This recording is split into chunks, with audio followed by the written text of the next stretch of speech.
The Powers Project.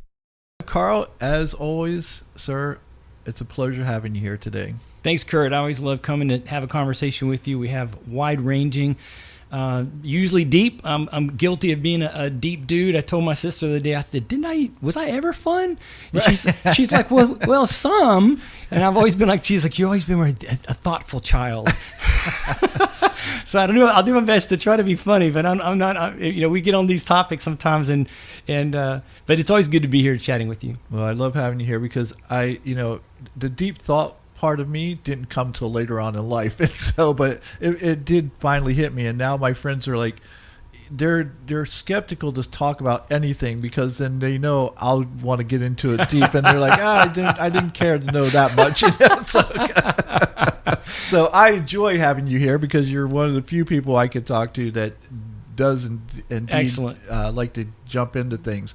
And today, you and I both agreed that this was a topic we wanted to talk about. I don't know how many people are going to care about or even know what it is, but we'll try and help. We'll definitely do that. So we're going to talk about whether or not postmodernism is going to be the downfall of the United States, because I once believed, and I still believe to some extent, but it might be because of postmodernism, that apathy was going to be the downfall of this country, and the fact that so many people are apathetic about everything, and it may be caused from postmodernism. So before I get you to talk about postmodernism and what it is exactly, let's talk about modernism and what it is. Okay. And so I looked this up, and I go, what it says, modernism is the intellectual and philosophical movement that holds these core values, which is truth, knowledge, reason, and progress. So with truth, that there are absolute truths independent of any individual mind, that there are certain truths like we're all going to die one day, something like that. Knowledge, it is possible to gain objective knowledge of at least some of these truths. Reason is the best way to achieve and justify this knowledge. And progress, humans can better their position by acting rationally in response to objective knowledge.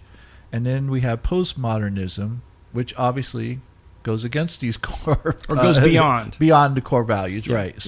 So what is it about postmodernism that's attractive? What is it exactly, and why have people fallen into this whole belief system where we see what we're seeing today, especially online life, if you want to call it that? It seems to have taken root. Yeah. So you did a good job, I think, in laying out a broad scope of what the modern time is. So those are obviously imposed terms. Postmodernism is also by sociologists, historians, anthropologists, philosophers, people who kind of look back and view the world. I have to talk to my students about this because when we work through our courses, our different courses sometimes are neat and tidy and contained in some specific era, and sometimes they shift and go over and go beyond. And one thing I tell the students is not like on the 12th it was one thing, and on the 13th it was another. It's never that clean. And again, it's usually imposed by historians who kind of go, oh, look, in this, in the early decades of this century, people seem to always think and do X. And then this sort of event happened, and then in the latter decades, now you start seeing a difference. And that is accurate, that cultures morph and shift over time, either on a broad scale, like say over a continent, or within a certain locale, certain group of people, sometimes in isolation, sometimes in context with other peoples. So you can say Europe, which is not one thing, maybe went a certain direction, or a small city-state, and then just different things like that. And the modern age is usually tied to the conclusion of the 30 Years' War, which is often seen as the conclusion of the movement of the Renaissance. And so there's this kind of blending for 2 centuries to some degree over leaving the medieval age and then entering the modern age, even though clearly, so 1648 is when the 30 Years' War ends. Clearly after that, you still have feudalism in Europe. I mean, the Russians will have feudalism up until the 1860s, the same time we get rid of slavery. And so, there's this sense of, again, it's not quite clean, But out of the Renaissance, those things you mentioned were rescued from antiquity. So if we go back to the Romans, we go back to the Greeks, and so you go back to, say, I don't know, 600 to 200 BC, you would have found all those same things being held true then. And then they were largely lost. And so that's that period we call the Middle Ages. So from generally the fall of the empire, although I would say it begins sooner than that, the decay of the empire. So maybe even in the time of Diocletian or even before that in the 200 AD period. And then rolling forward. And the Renaissance is this moment that recaptures those things through a series of events. And so, for instance, the idea of truth, you could connect that to the Reformation. The idea of knowledge, you can connect it to the scientific revolution. The Renaissance, the way I describe it, is a revolution of revolutions. And all phases of life were altered, largely through recapturing what had been lost and brought forward. So architecture and paint and poetry and in theory and music, in governance, on and on and on. So let me stop you there just for a second. So you're saying that throughout time there's been postmodern eras, and so, no, not postmodern. There's been eras. There's eras of time that historians will say from here to here. You generally would say this. So like the Bronze Age, you may have heard of, which is right. Before really the Athenians and the Romans get going with their time, or classical period. And that's a way that we can kind of, as people, but historians in the field, can look at a certain time period and say generally from point A to point end, people largely believed or did these things. And then you move to this next period and it sort of shifted. So the modern age is this period, again, Renaissance, so maybe 1500, 1400, but certainly by 1600 through... And the question is through when. So generally, people will often say we really crossed into postmodernism with the collapse of the wall. That the end of the Cold War was the end of the modern age. Okay, because I always thought it was the end of World War II. Well, I was going to say, there's others who would say, no, you can see the beginnings of it with World War II. There are many famous writers and theorists at that time who talked about the end of history. They assumed that everything that the West had believed in, a lot of the things you listed, but even more specifically, like democracy is the best governance. By that point, democracy has replaced republic as what we really are. Right. We are really a republic, but in people's vocabulary, they use democracy. Capitalism, liberties, rights, all this kind of stuff. And that the victory over what would be seen as extremism with fascism was the ushering in of this moment. But I think if you study postmodernism or you study culture, what you can see happening between 50 and 90 over those 40 years is the questioning of what had been believed to be the foundations, you could say, of modernity. And then, again, it's arbitrary, but to say when 89 happens and the Cold War comes to an end, the USSR collapses, this assumption of we've entered a golden age, everything's going to be groovy, quickly gets disabused. And you began to see various and sundry things, both geopolitically and culturally, emerging, such as the Columbine massacre, right? And so we were like, where did that come from? Why would these children do that? Kind of a thing. You began to get people saying, wait a minute, what has gone on about, again, the list you gave? And it is at that moment that people began to start really openly saying, we've entered into a period after or post of modernity. And then what is that? And so that's where we've been for the past, I guess now 30 years, is kind of what is this? And what do we mean by it? What is said by it? Now, again, to be clear, if you look at just Google postmodernism or something, you're going to get a whole range of things into the art world, into the philosophical world, into building, so architecture. And there'll be people who are using that term to describe a different style. So if a certain building was considered modern and a new building was built in 1927 that didn't look modern, it might be called postmodern. So there's the word used in a variety of fields, but generally, and when I talk about this to people, I say we have to stay at a really broad level because it's not been still firmly defined. We'll have to go forward to maybe even 2521 before the scholars are going to be able to be clear in at least what the agreed upon definitions might be. And so it's still kind of broad, and up for debate as to wait, it's not this, it's that. But if you look at even the categories you listed, right, then you could say what postmodernism is a reaction against those things. So, for instance, let's make it as current as possible for everybody listening, and I'll be quiet. What do people say? What are people saying right now about the masks that we wear because we're in the pandemic? Somebody's listening this years later. We're in a pandemic right now, so we've been in a lockdown. Right.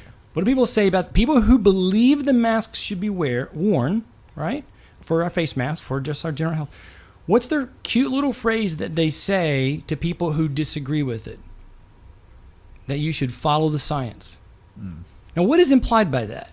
That there is a truth that science has that is accurate for all people at all times and all moments relative to this issue of this specific virus and the efficacy of wearing a mask.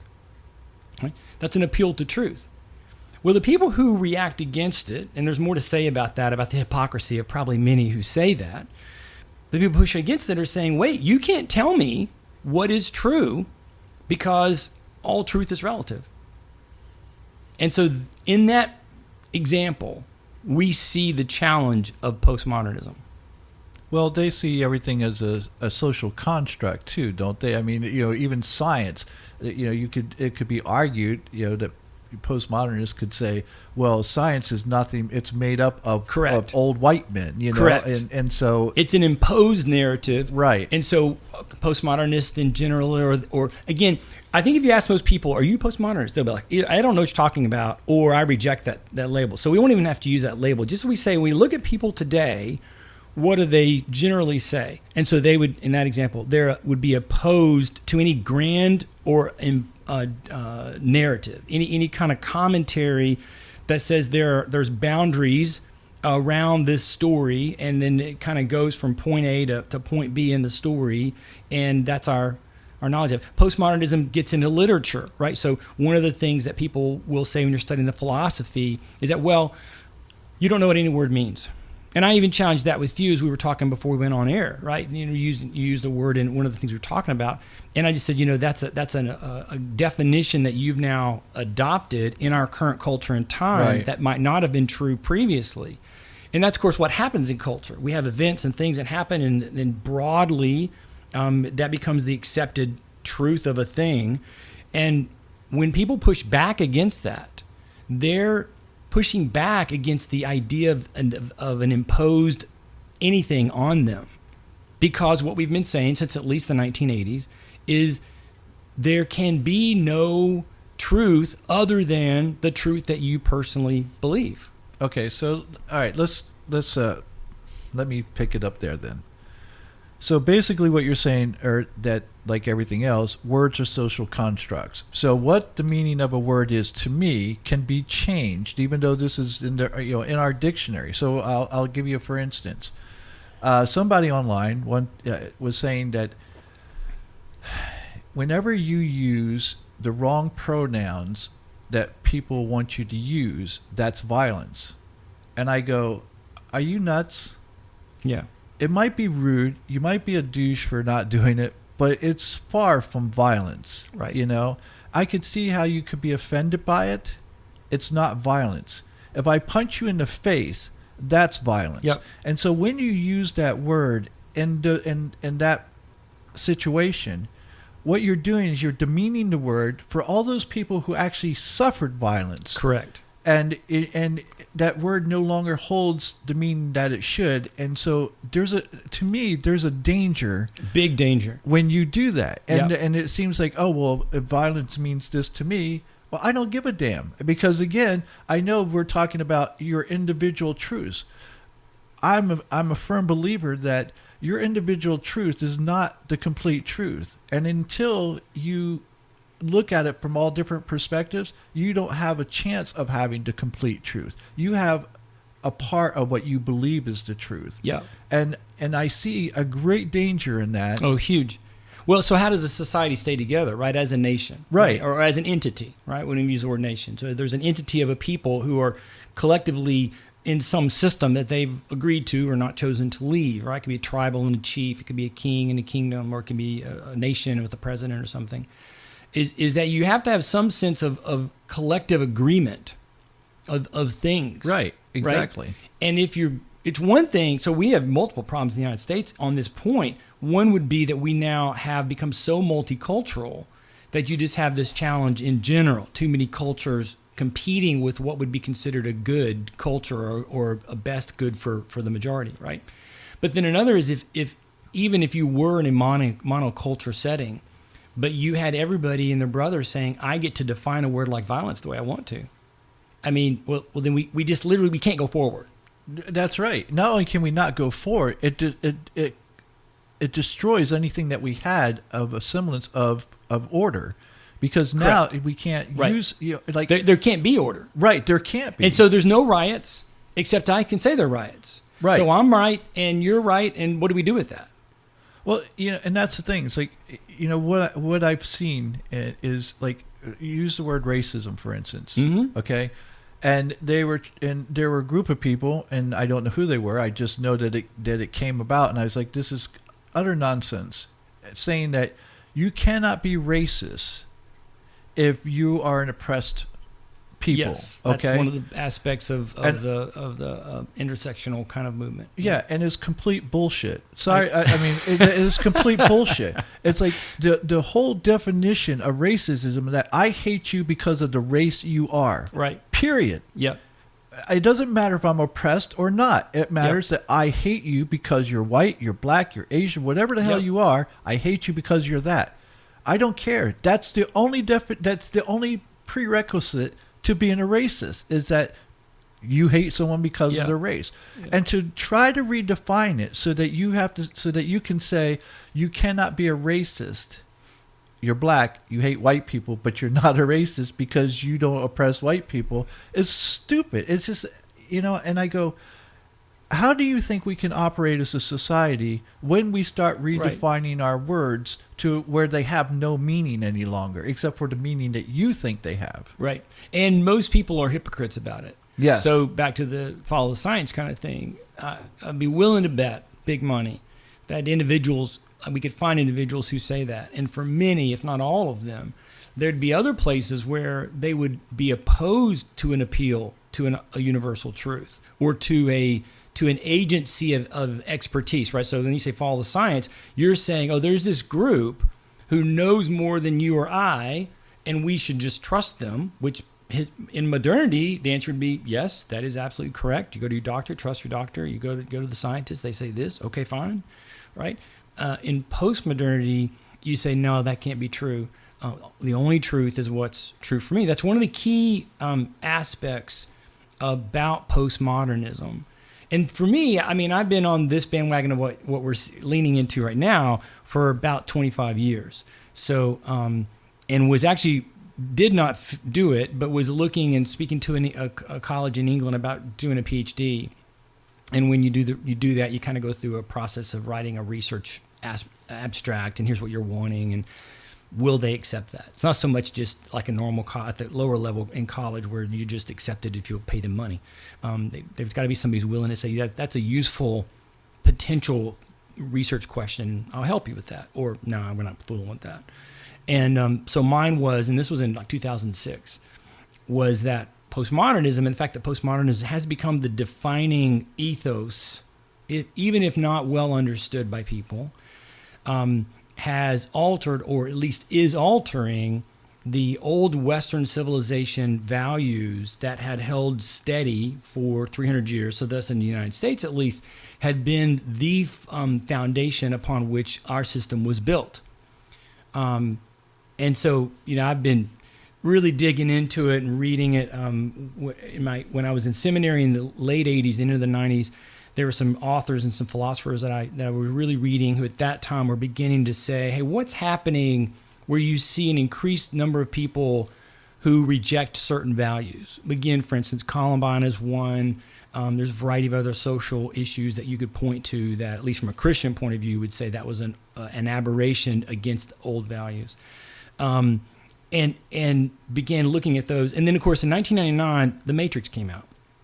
And the movie The Matrix is really, if any of your listeners are still going, wait, do I know what the postmodern is? What does it look like? Just go watch The Matrix again. Because, and I can never say their name, but the two people who made it, they were brothers. I think they're saying they're sisters now, but and they start with a W, and I don't want to insult them by getting the last name wrong.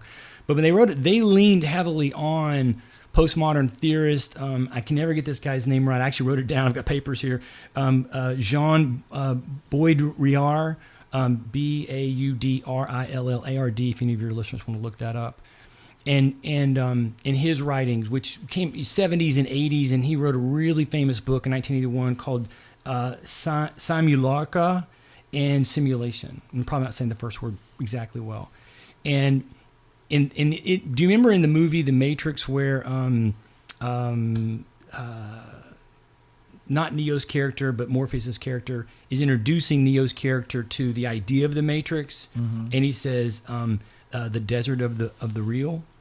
That's a direct quote from Baudrillard in his writings, in which he's talking about. So again, from postmodernism, nothing is real. He takes a story, a fable by Georges-Louis Borges, Borges, called "On the Exactitude in Science." And so Borges tells a story that Baudrillard takes and kind of spins a little bit, in which there was a kingdom in which the administration of the kingdom wanted to perfectly record the kingdom. So they built a map, but they built it on a 1-to-1 scale. Like, it's a fable, of course. So that the map was the same size, everything was identically replicated. And over time, the citizens fell in love with the map to the point that they worshipped and sort of lived in the map, right? And then later in the story, the map begins to decay and it falls apart. When it falls apart, people are mournful because they've lost their land. But of course, again, it's a map. It's not the real land, right? Right. When the map is destroyed and falls apart, they realize beneath them the real land had become a desert because it had not been tended to. So it was the desert of the real. It's real. That's what's real, but they don't perceive it as real. And many postmodernists will look at things like, think about going to a football game or a large scale, which we haven't done in a year, obviously, but a large scale concert or something like that. Most of us can't afford to be close. If you look at the artists on the stage, they're like, not even an eighth of an inch high. They're super tiny. So what do we watch? We paid $40 to $80 to $200 to watch them on a screen. Right. Because that's the only thing we can see. And in that moment, watching the artist on the screen is more real than the artist on the stage. And there's times when I even go to the Orlando City games because I'm a season ticket holder, and it's a small stadium, it's only 20,000. You can pretty much in every seat see this field very well. But there's, from where I sit, one of the corners is a little more challenging to see, and I'll watch the screen to see. And there's times when I have to remind myself the game has come back to the middle of the field. Quit watching the screen, watch what's real. But that kind of allure to the unreal, right, or what Baudrillard calls the hyper-real, right? It's so crisp, right? 4K TVs, right? It's so brilliant, it looks real. And of course, where the Matrix is kind of presenting that idea is that you think you're in the real world, but you're actually not, because the real world has been destroyed, the desert of the real, through the story that they tell. And of course, there's that whole back and forth about what should we should be trying to free people, but that being lost in the illusion and being in love with the illusion, therefore it's really not real. None of it's really real is kind of a core aspect of postmodernism. So let's take the online world and the real physical world. Great example. That's exactly what you're talking about. So, right. Because I see sort of like this civil war almost like getting ready to occur between those who are part of the real world, the physical world, and those who are part of the online world. And we see this different ideology on online world where everything is like what you were talking about. It's as far as everything's a social construct, everything's oppressive. You have these systems that are set up to marginalize people. Blah blah blah blah blah. Everything is set up that way. Right. And in the real world, you go. And by the way, where does that lead us? Right. Right. So one of the things that's true for postmodernism compared to modern times is that in postmodernism, all institutions are doubted. Right. They're deceptive. They're a power collection. There's something evil inherent in them. So the institution of college, the institution of the hospital, the institution of government, the institution of mass media, whatever one you want to pick at, right? And so you now have this breakdown to where there's this deep, deep distrust in institutions, so that when, back again, everybody, I think your listeners know I teach at a college. And so you say, oh, come to the college and get this degree, or come to the college, take my class. There'll be this learning process you'll go through. There's almost a sense in which you have to work against the culture or norm with the individual student, in essence, to say, you can trust me. I'm not here to do you harm. Because their almost natural inclination subconsciously is, I can't trust you because you're part of an institution. And all institutions are doing harm, like you're saying, for they're not giving us the truth anymore. So then I don't know what to do with that, right? I'm just totally adrift. So I have two questions, or maybe points. Let's see here. One is, I would go beyond just institutions. I would say ideologies as well, because an ideology can become oppressive and marginalizing. Right. So do they not see the hypocrisy in their teachings that they're pushing an ideology, they're pushing their agenda, which becomes oppressive and marginalizing other people. Yeah. The exact same thing that they're railing against. Well, even the absolute of the statement, nothing is true. Right. That is an absolute. So when you talk, let me say what I want to say as a caveat first. There are things out of postmodernism that I think have merit, and I think we've crossed this bridge. We're not going back. So between those two things, I don't talk or think in terms of postmodernism of somehow, A, it's all evil, and B, we have to find a way to return, because I don't think that's possible. I think when I look at history, these moments, whatever it ends up being called, maybe in 25, 21, they won't use the term. They'll say they used to call it postmodernism, but we actually know it's blank. Okay, fine. So again, if your listeners are like, I hate that word, or I'm not that kind of person, it's like, okay, fine. But just theoretically, we're all in this setting. So I think there's there is some value in that. But when you do discuss it with people, and it's never about, let me discuss postmodernism. It's like, you're mad about whatever. So you've mentioned racism. We could talk about sexism. We could talk about the institution issue, and they want to rail against it. You can so easily point out the philosophical flaw, the logic flaw in their story, and they will see it and still not reject it. Right. And that's, again, the danger or the challenge of living in these times where you can ultimately get somebody, they'll say, and 2 + 2 is purple, and you'll eventually get them to say, wow, logically I'm wrong, so 2 + 2 is 4. And they'll walk away and go, but still purple. Right. And you're like going, wait, no, come back. And it's as if we've done, or something has happened to us in such a way that I think we have abandoned any, I don't want to say any hope, any way in which we can easily navigate together. So for me, what I've been saying, because we've talked about on this show before about the idea of the cycles of history and moving to a great crisis. For me, this is the great crisis is not the coronavirus, nor is it our racial challenges from the year 2020 or obviously for longer, nor is it the economic distress. Those are all big, and I think they're going to be part of the cataclysm that we're kind of still working our way through. But at the root of it is this issue, because again, I think we're here. Then we have to live. So then you say, well, how do you live in that? How do you agree to operate as a civic entity? Because civic entities historically have always had some set of rules, written or unwritten, some set of agreements.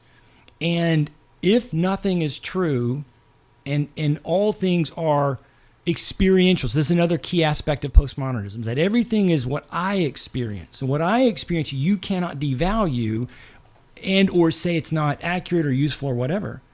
And it's like, I don't know.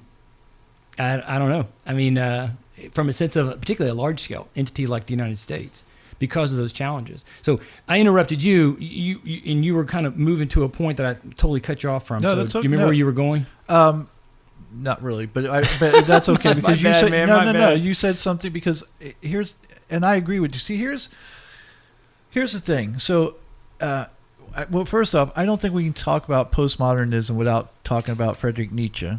Yeah, absolutely. And his killing of God, if you will. And the thing is like, I can agree. Like, I don't think postmodernism is evil. I think that there's some valid points to postmodernism. If we look at it, this is, if we take morals out and we say there is no God, so therefore there are no morals. Right. I don't buy into that because I don't think you need a God to have morals because, like, as you said, to have a society, we have to have some agreements to say this is how we're going to operate as a society. We're not going to murder one another, whether it's right or wrong, or there is no right or wrong. We've just chosen to say we will not murder people. And we can again, another positive. We can agree that all cultures, that a person's culture and history is a beautiful thing in one sense. It has merit in and of itself, and we don't have to try to rank them. And we don't have to go to that place. We can say it's not that there's because one of the things modernity, I think, is fair to say as a critique, did do that. You see it in social Darwinism. You see it in nationalism. You see some of the clash of the great wars that we had, where to some degree a competition of my team's better than your team. And I think it's one of the things postmodernists would say is that no, everybody's equal. And I don't like to use the word equal because I think that implies something that isn't accurate. But certainly that another person's culture has merit, has beauty, is worthy of knowing, worthy of honoring, that they don't have to leave their culture to adopt my culture. It's like, yeah, absolutely. And so again, that's a positive that I think comes out of it that can help. The United States and the West, maybe all peoples, but there's a definite arrogance of look how good we've got it. We're the rich kid whose grandparents were amazing, and they know they're rich, and they drive the fanciest car in high school, and they snob it up over everybody else. And there's an ugliness to that we go, I don't like that. That he thinks he's better than me. And postmodernism would say, yeah, no, you're not better. No, you're not, definitely not better. And I agree with that. I think that's absolutely, that has value. All right. So, and I agree with that as well. What we've done as an American society is we look at other cultures, we go, you may have societies where they marry, their girls marry at 13 years of age, and we go, that's atrocious. That should never happen. Child marriage should never happen. And yet this culture is fine with it. And they go, this is the way we've done it. It's what we live by. But we have our morals, and we go, and we do everything we can to impose our morals on other people. We've done that, since almost the beginning of this country. So we're saying our way is better, and what you're doing is barbaric, and it's just immoral, and whatever else we want to label we want to throw on it. But is that not what postmodernists are doing? Oh, absolutely. When they're saying what you're doing is wrong, and this is the way you're supposed to do it. It's like, again, I don't understand how you don't see the hypocrisy, and that the very things that you're railing against, you're doing yourself. So if you say, that we live in a patriarchal society, and the patriarchy is oppressive, and so we need to do away with it. But what if our society says we don't want to do away with it? Right. We're fine with it. This is our truth, and we're fine with it. So why don't you take your ideology and stick it up your ass? So that thing. But and I don't get why they don't see that they're being hypocritical and trying to force their opinions, like they're accusing everyone else of doing. The people that I can think of right now off the top of my head, who I will not name here locally that I know, it's that they believe their set of values that they would claim to be only for themselves are so noble and so exalted that the virtue of them should be self-evident, and for anyone to not agree with them is an evil. But do they not see how much they sound like the religious right who big time. use the same Big time. You know, No, they don't see it. I mean, and that's what's, again, I have had multiple conversations on little stages, mostly very tiny, personal, inner moments, different things, sometimes a little larger. And I have yet to have that discussion go to the place where the person goes, oh. I mean, obviously, I think that I have an accurate viewpoint of both postmodernism and then sort of, I guess, its flaws. So I'm biased in that regard. But when you look at it, the logic is so evident to the hypocrisy, to the illogic of their view, as you were saying, right? It'd be one thing if they said what they say, which is sort of all ideas have merit, and so all truths are fine. Then they actually let that happen, right? But they don't let that happen, right? Exactly. They want to impose their view, and at that moment they're really just like all other peoples. I mean, again, over my study for myself, I'm definitely, I wouldn't say an expert, but my field is really how society has morphed and changed over time. And one of the things that I've grown more and more confident about is how the human species has literally not changed. And maybe we should not expect it to change. Yeah, it's changed a little bit, like dogs have changed a little bit over, the millions of years. But they're still pretty much, you pretty much know a dog. You might get confused wolf, coyote, dog, but in general, you know a dog. You never think a dog is a cat. You just know that's a dog of a type.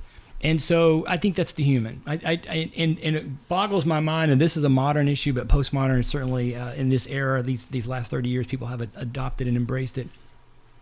In their mind, they either believe we can change and become a dog to a cat, or they think we have already changed. And then they're trying to rescue the Neanderthals, like obviously you, Kurt, yes, who won't change, and we're going to have to force you to change. Right. And yet, in doing that, as you have correctly stated, they are the evil that they say they're opposed right, to. Exactly. And, here's the thing. It's like, I do believe that there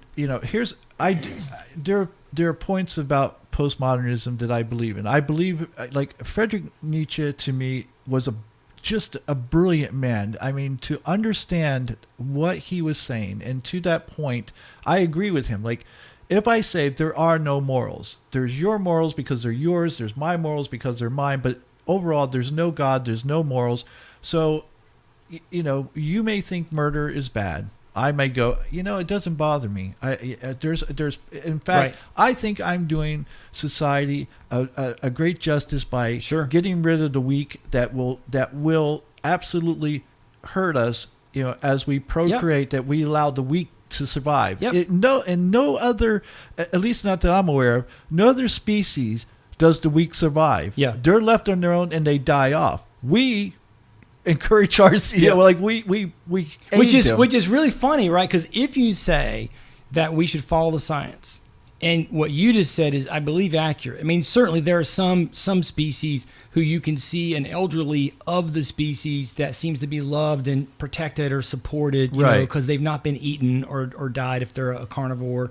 They have survived. So you can see that. But in general terms, the herd runs away and slowest dude gets eaten. Right. And that's just the way it is, and that's good for us in our genetic code kind of a thing.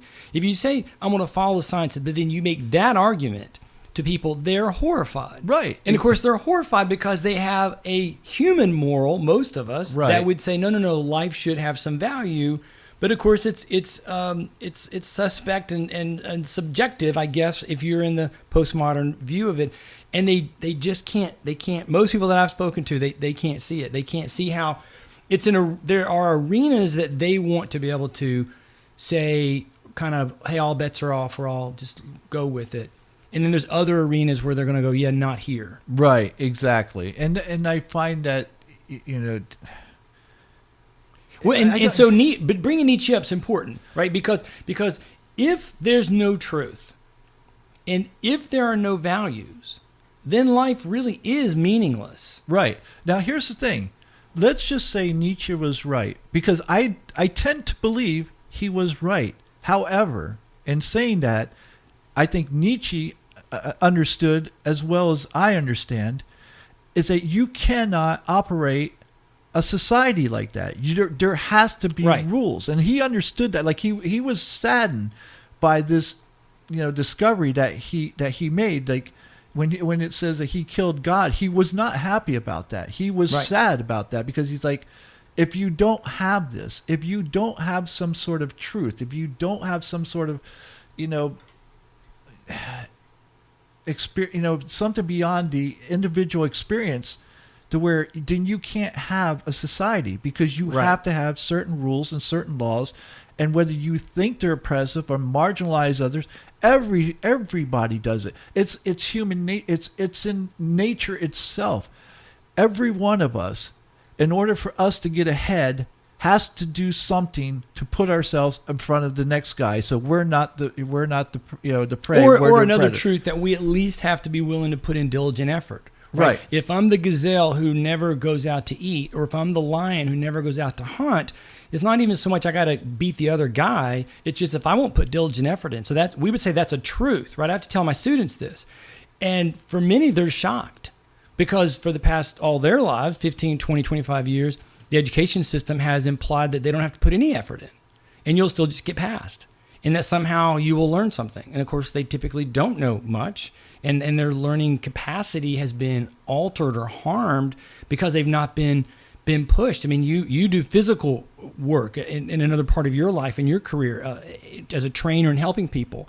They can't just pay you money and come here and, you'd take the money, of course, but they can't just come and pay your money and then 6 months later be stronger if they just came and sat on the bench and just sat there. Maybe watched you work out. Yeah, actually, I've fired clients because they refused to do the work that I told them to do. I go, look, as much as I love making money, I'm not going to take your money. I'm not going to let you throw your money away and waste it if you're not going to listen. Because you have values. I do have values. You have values. They might be my values, but well, but see, even that, I think when you look at those values, I think you can see that there is actually a deeper truth in the ones that have legacy with us. So obviously, I would disagree with Nietzsche. God is alive and well, and he's active, and for me, this is why this is such a big deal, because I think that we know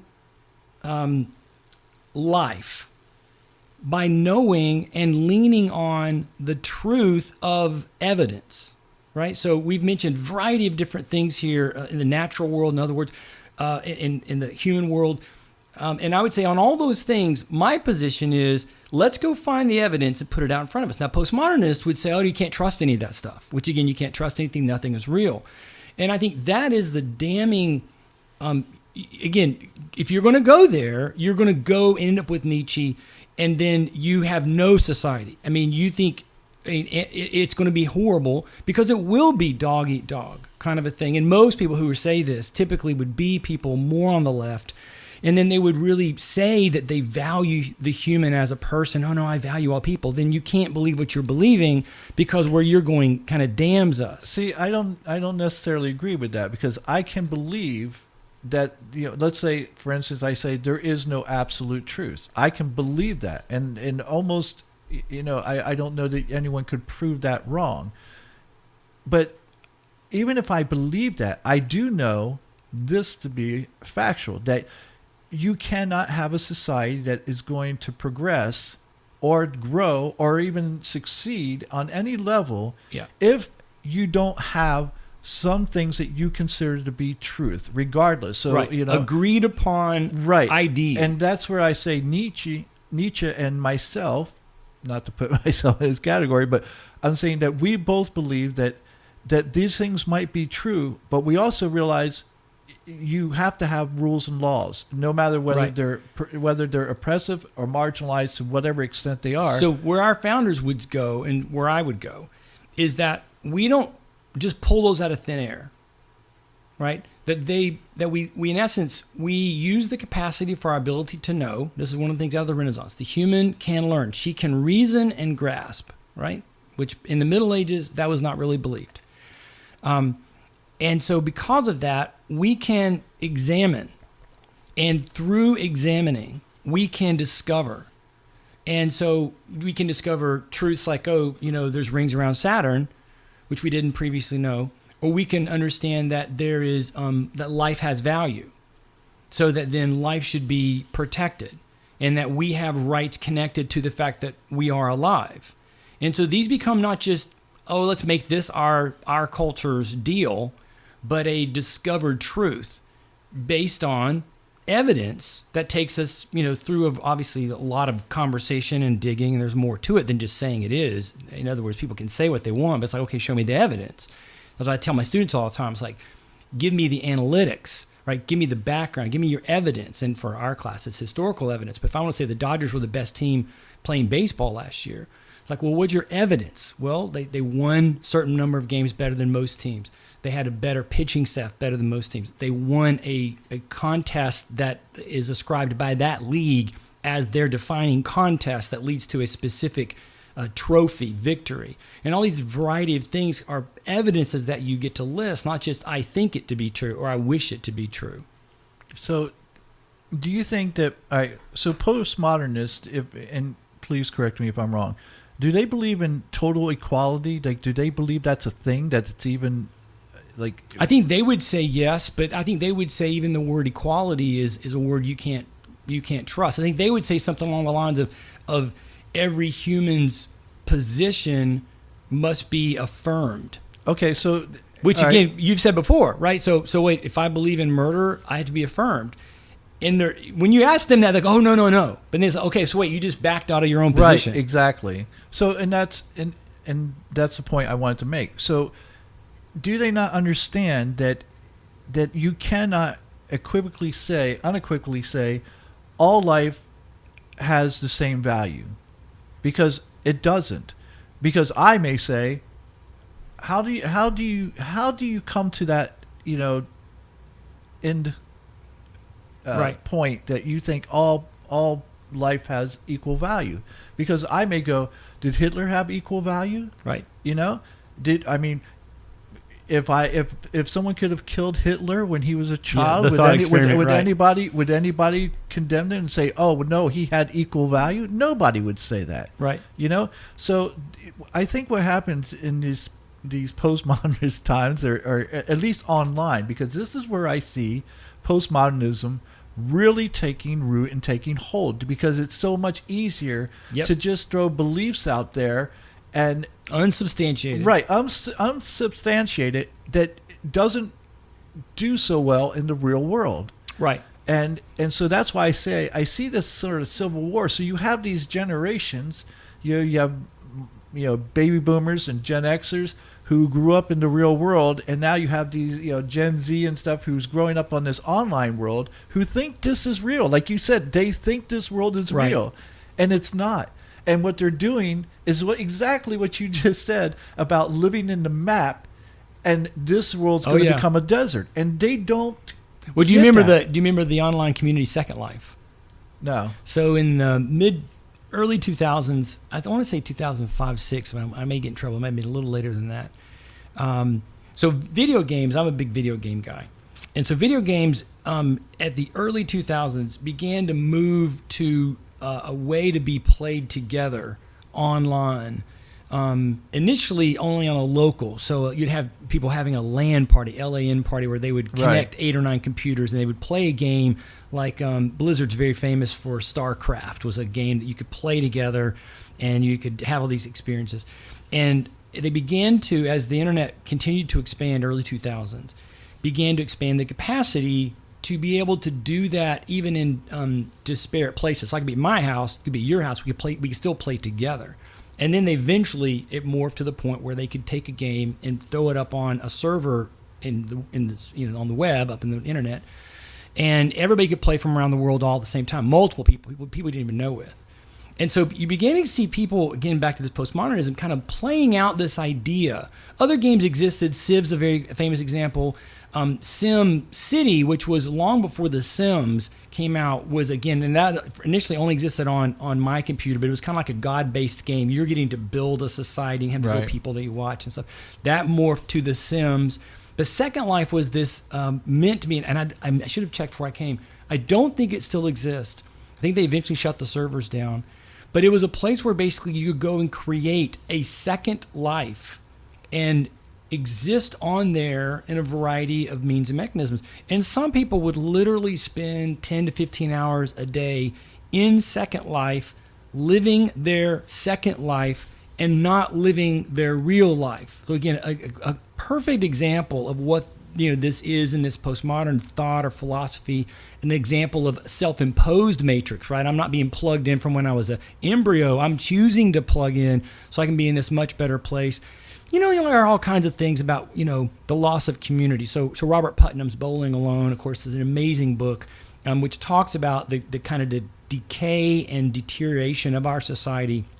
And his probably overarching thesis is that we've lost community. We've lost the ability to interconnect in the real world with one-on-one.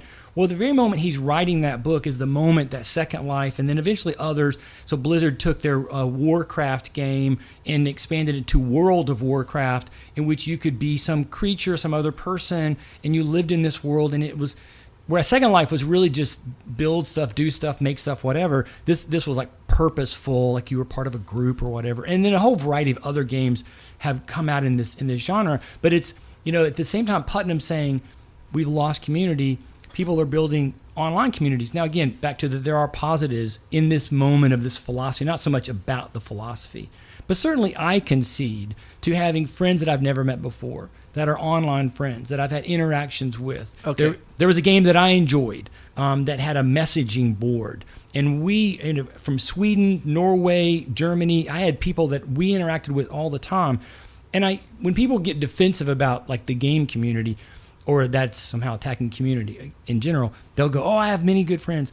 And I think there is some value to that. But when it's at the full expense of any real, live, flesh and blood friends, that's not good. And that's been a downfall of our society. That's what I was going to say, is because, it's easy to be friends with someone online because there's no... they're not a pain in your ass. Okay? You're right. If I'm friends with my neighbors, like my parents were friends with their neighbors, I can remember many times my mom said, run next door and ask if we could borrow a cup of sugar or an egg or milk or whatever. And they would come over, and it's like, and we got to a point where we go, I don't want to deal with that. So we stopped knowing who our neighbors are.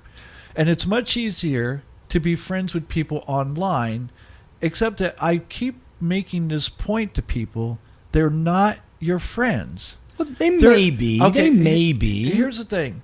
They may be, but what I've found is that we have a bunch of lonely people online. Absolutely. And they get so upset when they have 5,000 friends and they say, I'm not feeling well today, and nobody says anything. It's because they don't care. Right. You're not, those 5,000 people are not your friends. Now, you may have one or two people out there who may go, what's wrong?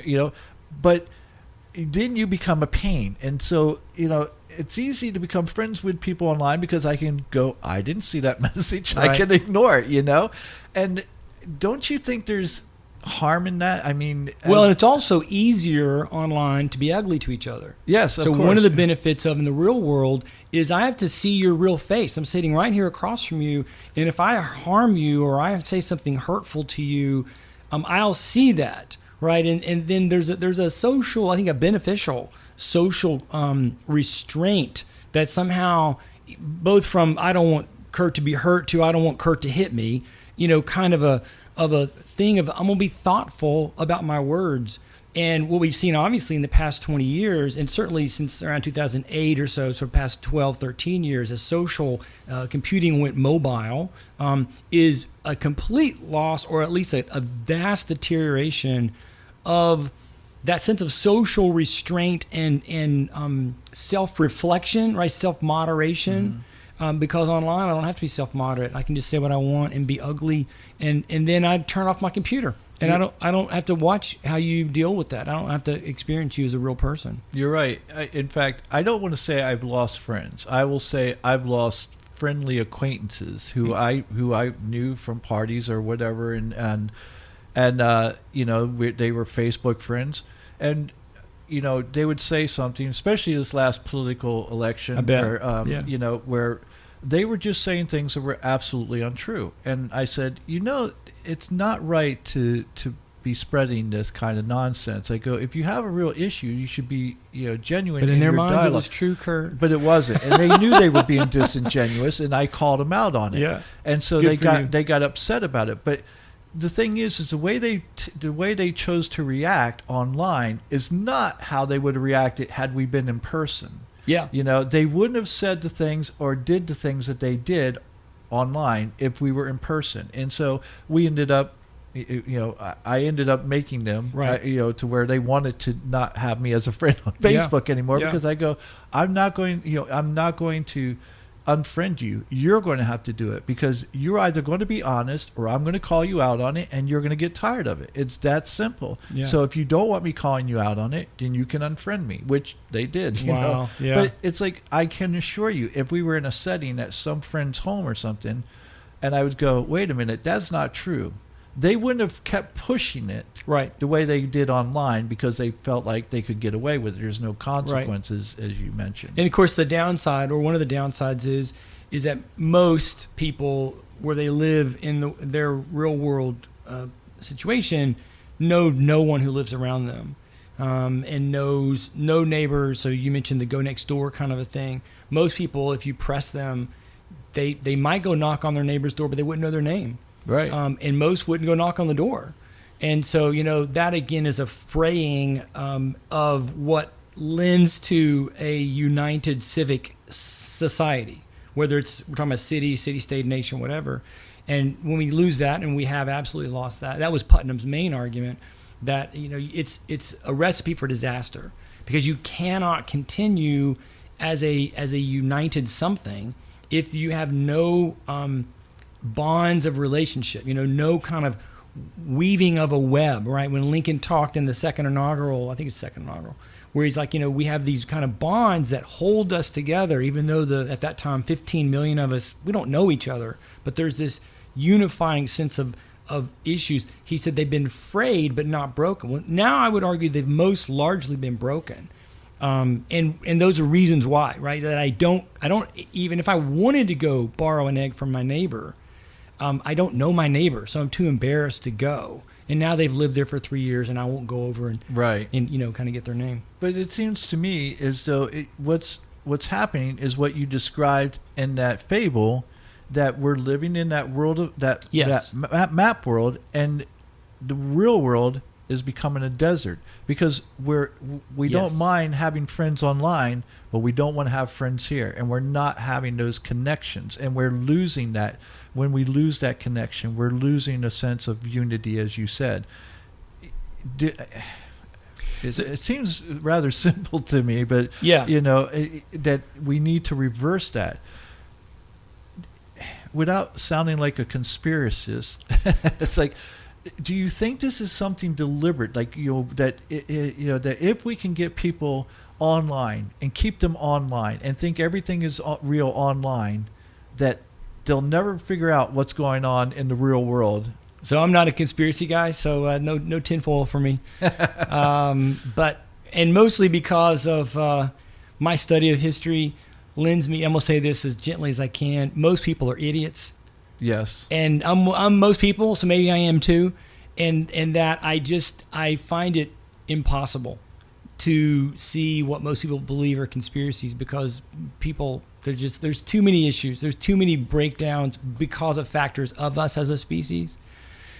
I just think it's what happens. And when you look at history moves, cultures move. Now, certainly things happen, to kind of push in a certain direction. So like, I don't think it was a conspiracy for computing to go mobile. I think it was just a natural movement from the whole room was a computer, to a big box on your desktop, to a laptop, to something even smaller, right? And in that, then, unintended consequences, new things nobody thought about. At the moment, before it existed, nobody thought this was a thing. And then after it existed, somebody's like, hey, what about? And then they rolled it out. And some of those things, hey, what about this? Died. They don't exist today. You can go back just over the past 12 years and read, business magazines or tech magazines of seeing this cool thing and that cool thing and this cool thing, and it didn't make it. And then other things did. And they're ubiquitous. And it's not conspiratorial, but it's kind of how society has moved and evolved.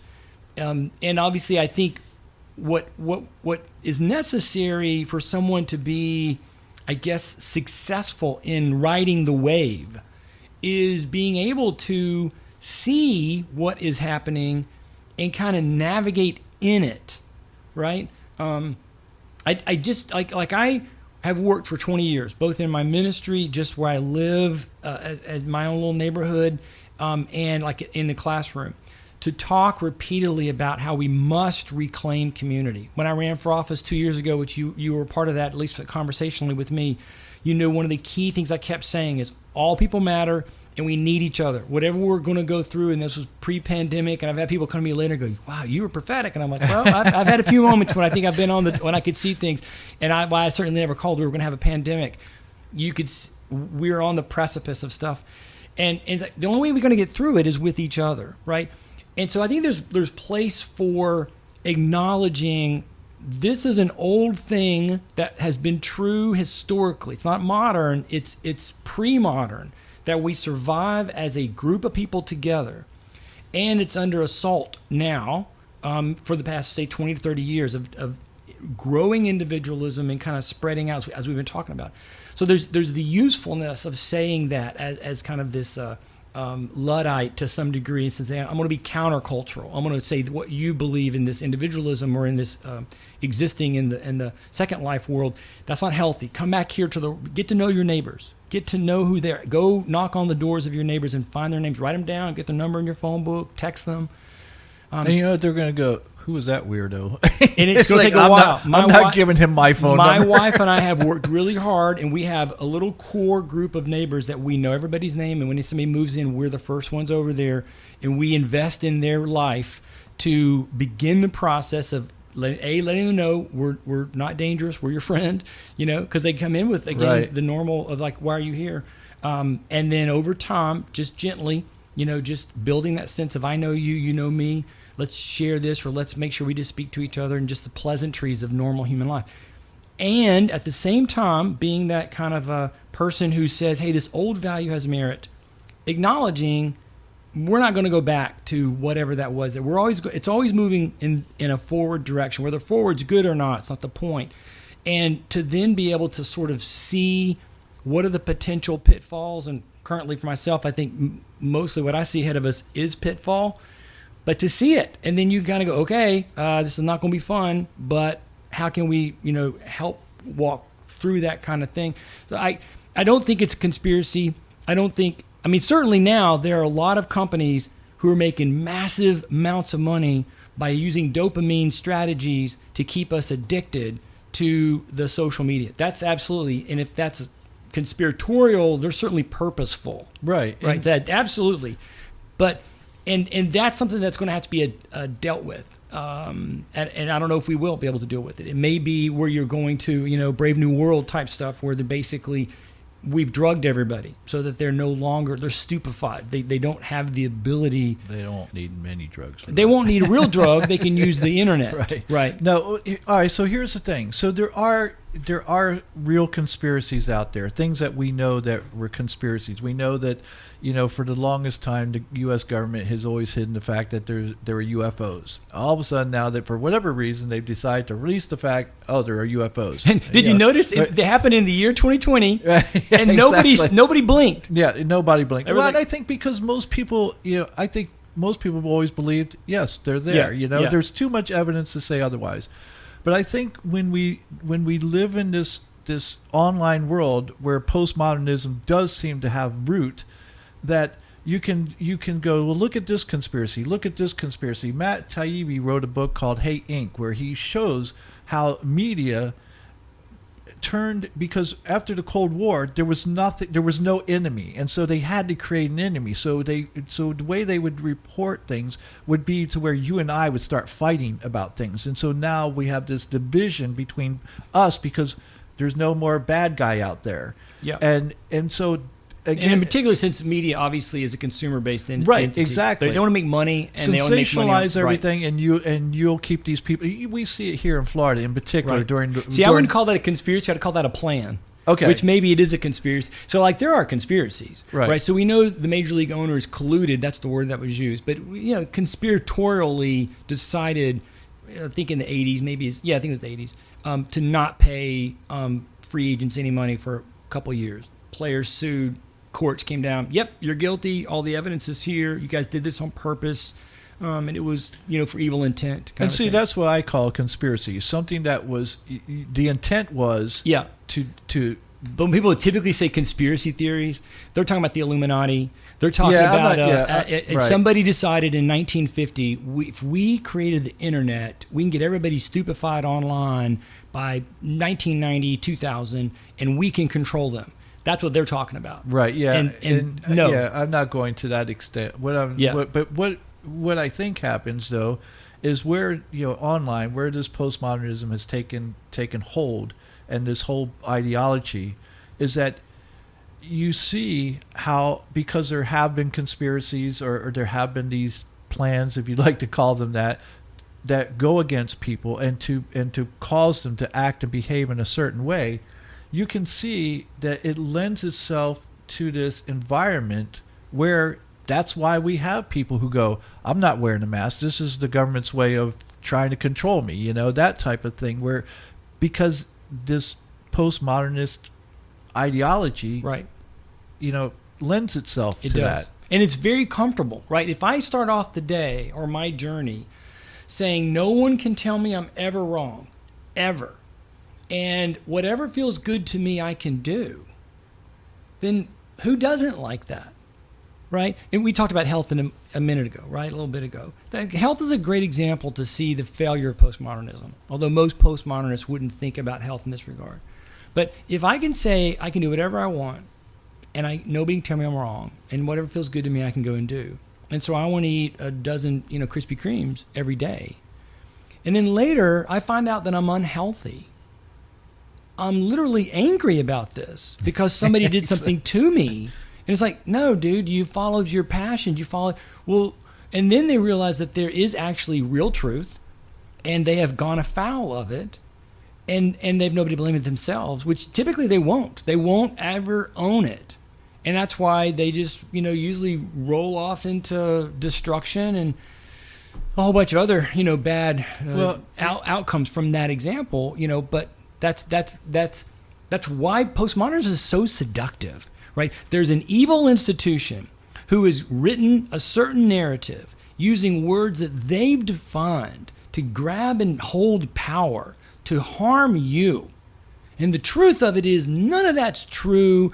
They're all systematically doing that, and you can just live how you want. And what you think is valuable, they can't tell you it's not valuable, and what you want to do is right, even in the face of evidence. The scripture talks about in Romans, where the world in nature testifies to God's existence. Now, there's a ton more from that, which I'm not going to take us down that road, but there's a ton more from that. But the point of it is that there's evidence that is there in front of us, whether it's about health or whether it's about relationships, whether it's about neighbors.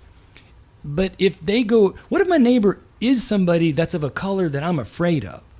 Well, instead of being told to grow up, to investigate, to start the process of just accepting this other human, but then walking into that relationship, you're allowed to think, well, I just think how I want to think, and that's good enough. And that's how you end up with social discord or isolation, as you said. We're one of the biggest challenges we're having right now is mass depression, which you and I talked about early in one of our talks on here that we had in 2020. That was easily, how can you not see that this is what's going to happen? And we're living this out now with calls to the suicide hotline up off the charts, drug abuse up off the charts, domestic abuse up off the charts, calls for children to go to ERs, which is usually evidence of child abuse, up off the charts. And, but if I'm told that how I feel is all that matters, and I want to smack my wife, who are you to tell me I'm wrong? And it's so destructive. I think part of the reason why you're seeing these things off the charts, whether it's suicide, whether it's alcohol abuse, whether it's drug abuse, or whatever it may be, I think part of it is that because as people, we know that message that they're sending to us is bullshit. We know it's bullshit, but we like the way it sounds. It's if easier. I want to eat donuts and Yep. I feel like, well, I love myself, and it doesn't matter if I'm 200 pounds overweight. I love myself and I'm healthy.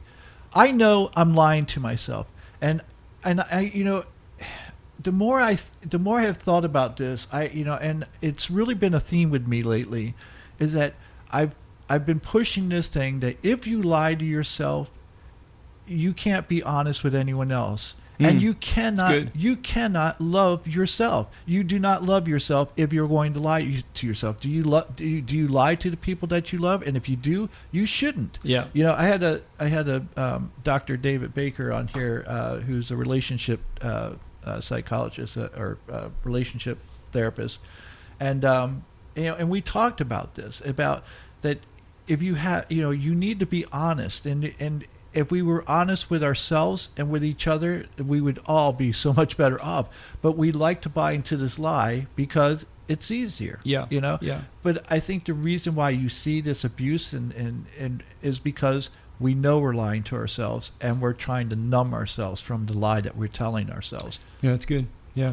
And I think, so there's times when I'm really hopeful because, as you were saying, I think many of my conversations with my students, when we get these honest, and there's been several, kind of come to Jesus, kind of let's talk about like how you're doing in the classroom, but then that's usually into something like personal or at a foundational philosophy of how you're approaching life. They know it. Like you're saying, they know it. And so then there's hope in that, right? That even though it feels like all the old values have been lost or given away, like that list you ran through at the beginning of our conversation, I think it's still in there. So there's still hope as we go forward to rescue those, to say, no, these are, you eat 12 donuts a day.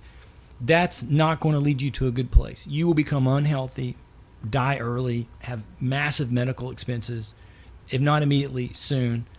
And that people can, I think, get a hold, of that. But at the other hand, there's times when I'm not hopeful because, again, it's so seductive to just go ahead in that sort of laziness of ease, right? It's just easier for me to flow down this direction and not take any personal responsibility, not have to actually admit anything to myself with honesty, and can tell myself and choose to believe that I'm good. I'm good because, I get to believe what I want to believe and nobody can tell me otherwise. Well, I know we've talked about this before as well, but this is what cracks me up, is that people get so upset at our political leaders, our politicians, who take no responsibility, who lie in a heartbeat, don't even think, like they could, Mitch McConnell is probably the biggest liar and the biggest hypocrite of everybody, of everyone. And there's a lot of them. So that means he's the king. Okay. But he doesn't even bat an eye when he says one thing one time and then turns around and says the exact opposite and doesn't even care, does not care. Yeah. And does not take responsibility for anything. And I go, why are you upset? He is a reflection of us. That is what he is. Absolutely. And if you don't like what they are, then you should look in the mirror, because you're not going to like what you are. Yep. And that's why they're there. You put them there. Pelosi, McConnell, Rubio, the whole lot of them, Scott, they're all liars, they're all hypocrites, and they're all crooks, without a doubt. Of course, that's my opinion. But except for Scott, it's obvious. You don't. Well, and see, so this is the place where, again, if people say, well, I don't know if I believe this postmodern stuff. So here's a good way you can look at it. And we talk about it starting, in the 80s and really picking up speed. And I mentioned Columbine as one example. So Clinton's dalliances with Monica Lewinsky, Lewinsky is an example of that. And you think, compare what happened to Clinton as far as his remaining in office to Nixon, right? And either you'll hear people say, well, what Nixon did was worse, which is then postmodern, that you can somehow value edge these things. But more importantly is just look at the outcome, in that the vast majority of Americans in 1974 were like, yep, he either knew about it or he should have known about it. And yeah, if you don't resign, we're going to kick you out. And the vast amount of Americans in the 90s were like, it doesn't matter. Yeah. So he directly lied. Right. It doesn't matter. Again, yeah, okay, maybe national security or bank robbery or whatever, and this is just some sexual act. But the fact that he directly lied, and the most Americans were like, yeah, whatever. So when you look at something like McConnell, or you look at Pelosi, or any of the other people you could name, AOC, or these people, and if you think that they are, lacking virtue and honor and morality, integrity, all they have to do is say, well, look, from the 90s on, no one has cared. Right. All they care about is maybe winning, or their view being supported better by the government or something, which of course speaks to why the past 20 years have been so destructive to us as a society, because we haven't had good leaders that have really tried to move us forward. It's not just about having good leaders. It's about us willingly accepting lies as our life, like saying, I'm healthy when I'm 400 pounds. Yep. I want to believe that, so I know it's a lie. My subconscious knows it's a lie. And yet I will deny the truth because it suits me and it's easy. Yeah. So we've allowed our leaders to become the same way, and I've always find it funny that the left, when they were impeaching Trump, and they were just trying to go, how can you support this man? How can you not impeach him and get him out of office? It's like, you did the same thing with Clinton. And they're like, oh yeah, but they're not the same thing. And it's like, no, they are the same thing. They were both wrong. Yep. And you cannot put a value to say one wrong is worse than the other. Yes, we may be able to say that as a whole, but as far as what the law says, what the rules say, yeah, he should be out because he lied to the American people. But because you said, oh, that's not a big deal. Well, then what did you think the Republicans were going to go, oh, well, now ours is a big deal? And of course that filters down then, right? Of so course. Over the past 20 years, we know, of course, throughout any time of education, people have cheated. We know that's happened. And students have cheated, kind of a stuff.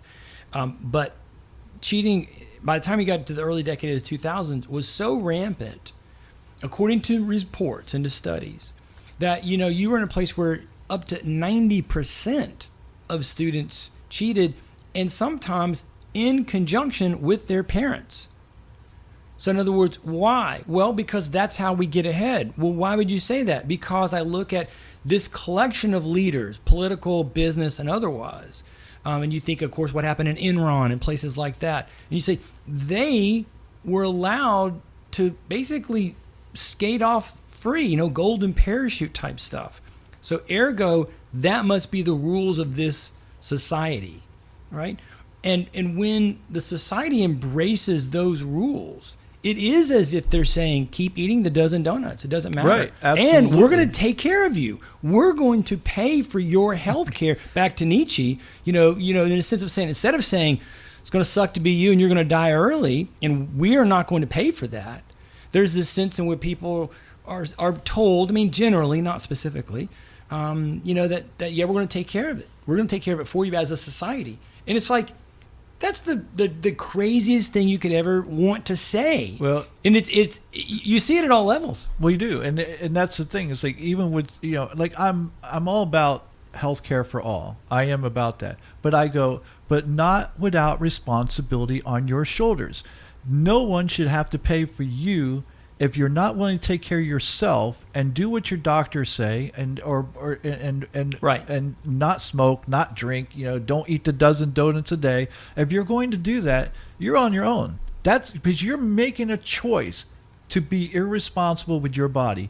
Why should anyone have to pay for your health care? Why? Yeah. It doesn't make sense. Yeah. And until you're just mean. I am. It's like, because cruel. Because I expect people to take responsibility for themselves, and I think that's part of this whole postmodernism, is that you're not. It's like, in one breath you're saying, oh, it's our individual thoughts that matter, but individual responsibilities don't come into play with that. Is Right. is that Well, and see, and this is why. So earlier, I forget how you said it. You were talking about how correct that we may be looking at the collapse of our civic system. And you said apathy was one of the things that you worried about. And I didn't say them, but I think apathy, absolutely. I think there's multiple strands of issue or attack that are assaulting the society. I think postmodernism is not necessarily the bedrock, although my thesis or my dissertation I was going to work on was going to investigate that. Is it possible that this is the bedrock? Because there's other things that are equally that are playing a role here, which may not be evidences or outcomes from postmodernism, quote unquote. Can you name one? Because I'm seriously, I'm curious, because Sure. everything I can think of is And maybe it is, but so I don't know that apathy is tied to postmodernism. It can be, because if I feel good about doing nothing, I should be allowed to do nothing. But the idea of, say, you were saying self-responsibility, I don't know that that's connected to postmodernism as much as it is connected to our view of creating sort of a nanny state that provides for you. And another thing that I would say, and I think I've said on this show before, that where we're really challenged in matching other large-scale entities that existed that fell, is that our vast success has led us to kind of this addiction to luxury and addiction to ease and comfort, to the point that you see in many places. So we've talked about working out as an example. Can I just take a pill, Kurt? Can I just isn't there a little thing I can do? Can I work out for like 2 weeks and then be done and look like you and be buff and strong? And of course the answer is no. But it's like, oh, I don't like that answer. No. I want to be able to take a pill. I want to lose weight. I want to be rich. I'll pick your poison. And that only a rich society says that. right. That only a wealthy society that has discretionary income and discretionary time sitting around. People in the slums of Brazil or India or Pakistan, they're not sitting around wondering, why doesn't the government do something for me? They're Right. going and getting water. They're going and working in the fields. And we might say, yeah, but that's a terrible way to live or whatever. But there's something more real about that than the way we live. And so those are, I think, things that, lend to the destruction of the society. I mean, again, postmodernism is the defining illness, the defining current day philosophy that I think is just a doom to us. The moment get back to your list, the moment you give up that there's truth. Right. And that's what I was going to say. It's you literally have nowhere. I mean, me giving a grade to a student can be argued on postmodernism as that, well, you just made that up. And so I'm going to say my grade's an 80, not a 50 like you gave it. And if there's no truth, then yeah, Right. And it's the doom to us. And I think that's why everything does fall under postmodernism, because if there's no truth except your truth, then everything else is irrelevant, because nothing else is true. So, it doesn't matter. It's certainly huge. Again, as somebody who is a man of faith for myself, it all goes back to the evidence. It all goes back to the truth and the conversation about how can I know what. So in 2008, when President Obama had his first inaugural, it was a great speech. It was. I was like, yeah, this is going to work out. And he made this wonderful, when he said this line, I went and wrote it down, and the next day I went and got back and got to the video from one of the news people and made sure I got the right one, and I've used it in several speeches, because it spoke to hope, but it also spoke against postmodernism. And in my brain, I'm like, you better be ready to fight for these things if you want to make it happen, because the postmodern ethos would be everything that he said here is not accurate. But he said this, he was talking about, remember, in 2008, we were just coming into the crisis economically that had come from Enron and all the stuff that had happened at the end of Bush's life. It wasn't Bush's fault or Obama's fault, but it happened on their watch, kind of a thing. And he was saying, hey, we can still turn this around. We can still go forward. And he made this sentence. He goes, but these values, meaning that he was saying we have to reclaim historic values that have been beneficial. These values upon which our success depends, and then he paused, hard work and honesty, courage and fair play, tolerance and curiosity, loyalty and patriotism, these things are old, these things are true. And I was like, yes, somebody said something. And then he spent the next 8 years not defending it. Right, exactly. You know, because what we don't have is we don't have somebody saying what you and I are saying. Nobody with a kind of power position to say, look, these things are old.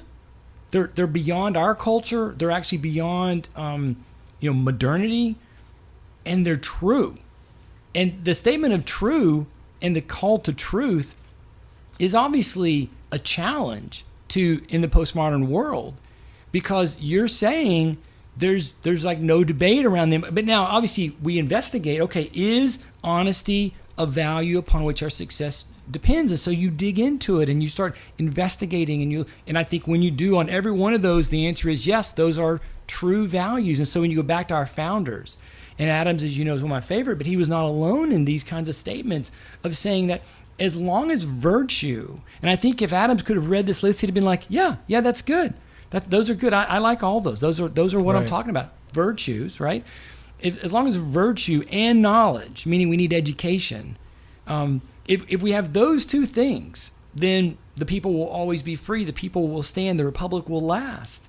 But when you lose those two things, and we have absolutely lost both, we are a people with no virtue, or if we are a people with virtue, we're the people with 330 million unique sets of virtue, which means we have no virtues, right? Because everybody's virtues are individual. And we have no knowledge. We have become the most uneducated, wealthy community ever. And it's, again, this, to me, it's that epitome. Now, obviously not individually. One of you listening may go, I work my butt off. So I bet you do. I believe you, right? But as a society, right, where I don't even have to try, and in the K-12 world in Orange County, they're going to pass me. So I don't have to learn anything. Right. I'm the epitome of the kind of picture that we imagine of the wealthy family that's 3 or 4 generations in, and the kids, and not everybody who's wealthy's 4th generation kids are bad, but in that picture that we have of they're just lazy, they're arrogant, they don't do anything, everything's handed to them, they're worth millions already, so they don't ever have to work a day in their life. And we all get annoyed with that person because they're usually jerks, and they're not helpful to this. They don't offer positive to the society, right? And that's who we are as a people because of those things. And again, it's just like, man, we got to get back and pull those back. Okay, but we would be remiss if we didn't at least go, okay, then what is it that people find in postmodernism ideology that attracts them to it? And so we have to say, because of this ideology, some good has come, because I think there has. We can say there are certain truths, but what may have been a truth 20, 30, 40 years ago, 100 years ago, is no longer what's true now. And so that's why I think that people would like to challenge that. And, for instance, you take even 20 years ago about, homosexuality. It was outlawed until it was considered a mental disorder until like 78.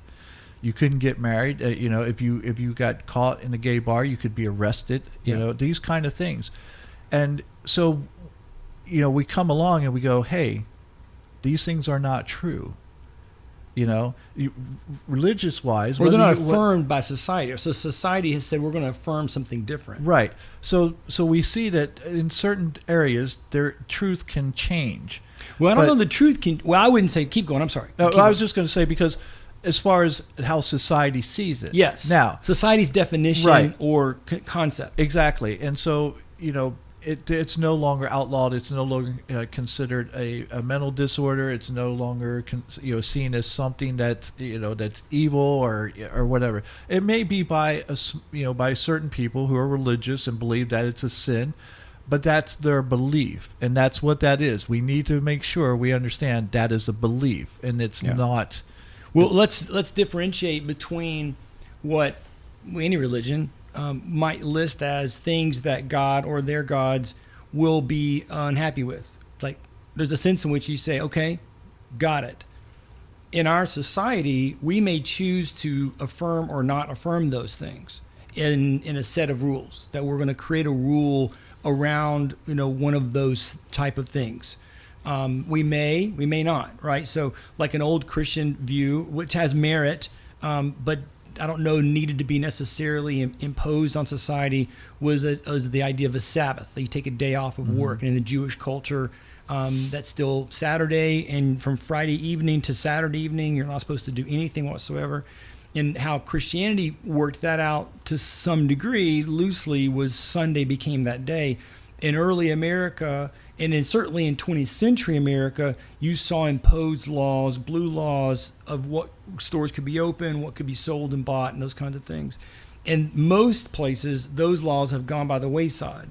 I would suggest it's good that they've gone by the wayside, because I don't think it's appropriate for that to have been imposed upon society. I mean, obviously, if a town of 100 people and they were all 100 Christians, they wanted to say that. That's their right to do that from a sense of their civic entity. But so that society moves and shifts, like I said, morphing over time. However, if they were to say, whether Jewish people or Christian people, that God still wants that would still possibly be true. And we might find out later in some kind of cosmic way that, it really was a truth that it needed to be obeyed or followed. However, I'm still on the book for saying, I didn't think we needed to add it into our cultural rule relative to closing a grocery store or closing even a bar. Does that make sense? There can be the truth of what is. How do you know if it's the truth until after you die? You don't. Well, so for me, this Judgment Day, right? you might go, no, see, sure. I was right. and I'll tiptoe around this carefully because I know when we don't want to go too deep in here, but that's what a person should do in their quest for kind of ultimate knowledge or religious truth is investigate. And I think that pick a religion, pick a faith position, even say nihilism, right, as a religious kind of viewpoint. You investigate, you search, and you look for the evidence to either sustain what is being claimed by the religious group or to reject. And I think that there's ways to do that, and that's a whole conversation I'd love to have with anybody, because Christianity in particular, though not exclusively, is a history that is rooted in history, not in philosophy. And so then its claims either are able to be defended through historical evidence or they're not. I would offer that they are. And so then when I think, and leave Christianity to the side, when I think the Upanishad says something in the Vedas about what I should think of from one of the Hindu gods, I can search that out and find out if the writings have an evidential background. Now, again, I may go, okay, I think that's true. I think that there's evidence that is a truth that that's what that God believes. That still doesn't mean I need to impose it. And if I live in a society that does the opposite, I might personally go, it's not smart because, this is a truth from this God. But I don't have to necessarily try to impose it into society. So how do we, all right, so there's a couple things in my head right now. All right, so for instance, obviously the homosexual thing to me is a big deal, okay? Mm-hmm. So we have separation of church and state, where those things that just because a religion or religions believe something isn't right doesn't necessarily mean that it should be followed, and yet or imposed. Yeah. Yet when you ask people why are you against gay people getting married, the ones who are against it, almost 100% of them say because the Bible says it's wrong. Now, 70% of the people in this country identify as Christian, okay? Give or take. I make it lower. Right, give or take. Keep going. The majority of those Christians go to church on Christmas and Easter. Yep. So I find it funny that what the Bible says about divorce, what the Bible says about bingo, a woman cutting her hair, eating shellfish, shaving your beard, all those things. Well, even don't have to go small, go big, right? What the Bible says about lying, what it says about adultery, what it says about lying, right? Yeah, right, very clearly, right, exactly. Right? Lying, yeah, exactly. So of that, if we'll say 70, of that 70%, this will make any Christian listening probably hate me more than they already do. 90% of them aren't Christian. Okay, and again, why would I say that? Evidential. Right. Let's look at the evidence of how you live. Now, there's a whole theological conversation, which I know we don't want to go down, that they would want to have with me, and I think I would win theologically what I could show them that the Scripture says very, very clearly. And as we just said, in a simplistic way, what does the Bible say about lying? How do you live your life? And not everybody lies. I'm not saying that. But we could go down the list. And so, yes, there are many people who would jump to that kind of a statement about gay marriage that I think is an indefensible type statement. There is maybe a statement to be made from a theological position, but that may not be, in fact, I probably would say it should not be an imposed law within a civic society. By the way, speaking of separation of church and state, we only have Christians to thank for that. It was the Christians who said, coming out of the Reformation, we don't want the state, i.e. the noble lord, earl, duke, king, whatever, over us, to be able to say what our religion must be. And at that point, they weren't necessarily saying, or that I have no religion. But that's implied. It's in that implication. And when we came over, it took a while. It took a while. When we came over, because there were so many different groups, see, they didn't see themselves as we Christians. They saw themselves as the unique, specific expression. And quite honestly, many of them would have said the other expressions here on the East Coast are wrong. Right? That's a whole different conversation. But because they said that, they then basically affirmed what had been done over the previous 150 years, which is like, you know what, actually, you believe what you believe, we believe what we believe, and we can still loosely, broadly build a civic society in which we can all operate together, in which case we will tell government that you can make no law about religion, nor can you make some law like refraining or withholding someone. You just doesn't have anything to do with it. Kind of a position.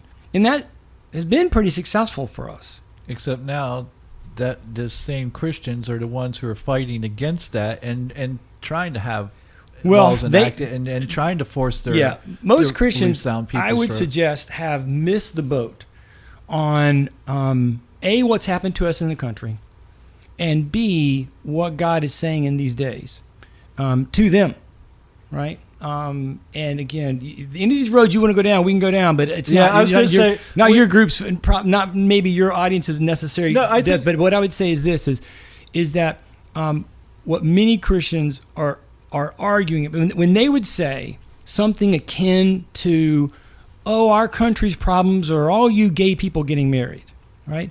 They're saying that has the been sinner is the reason the country is declining. And what God says to them throughout the Bible, and I am happy to show them verses where he says this again and again and again, I'm not mad at the sinner.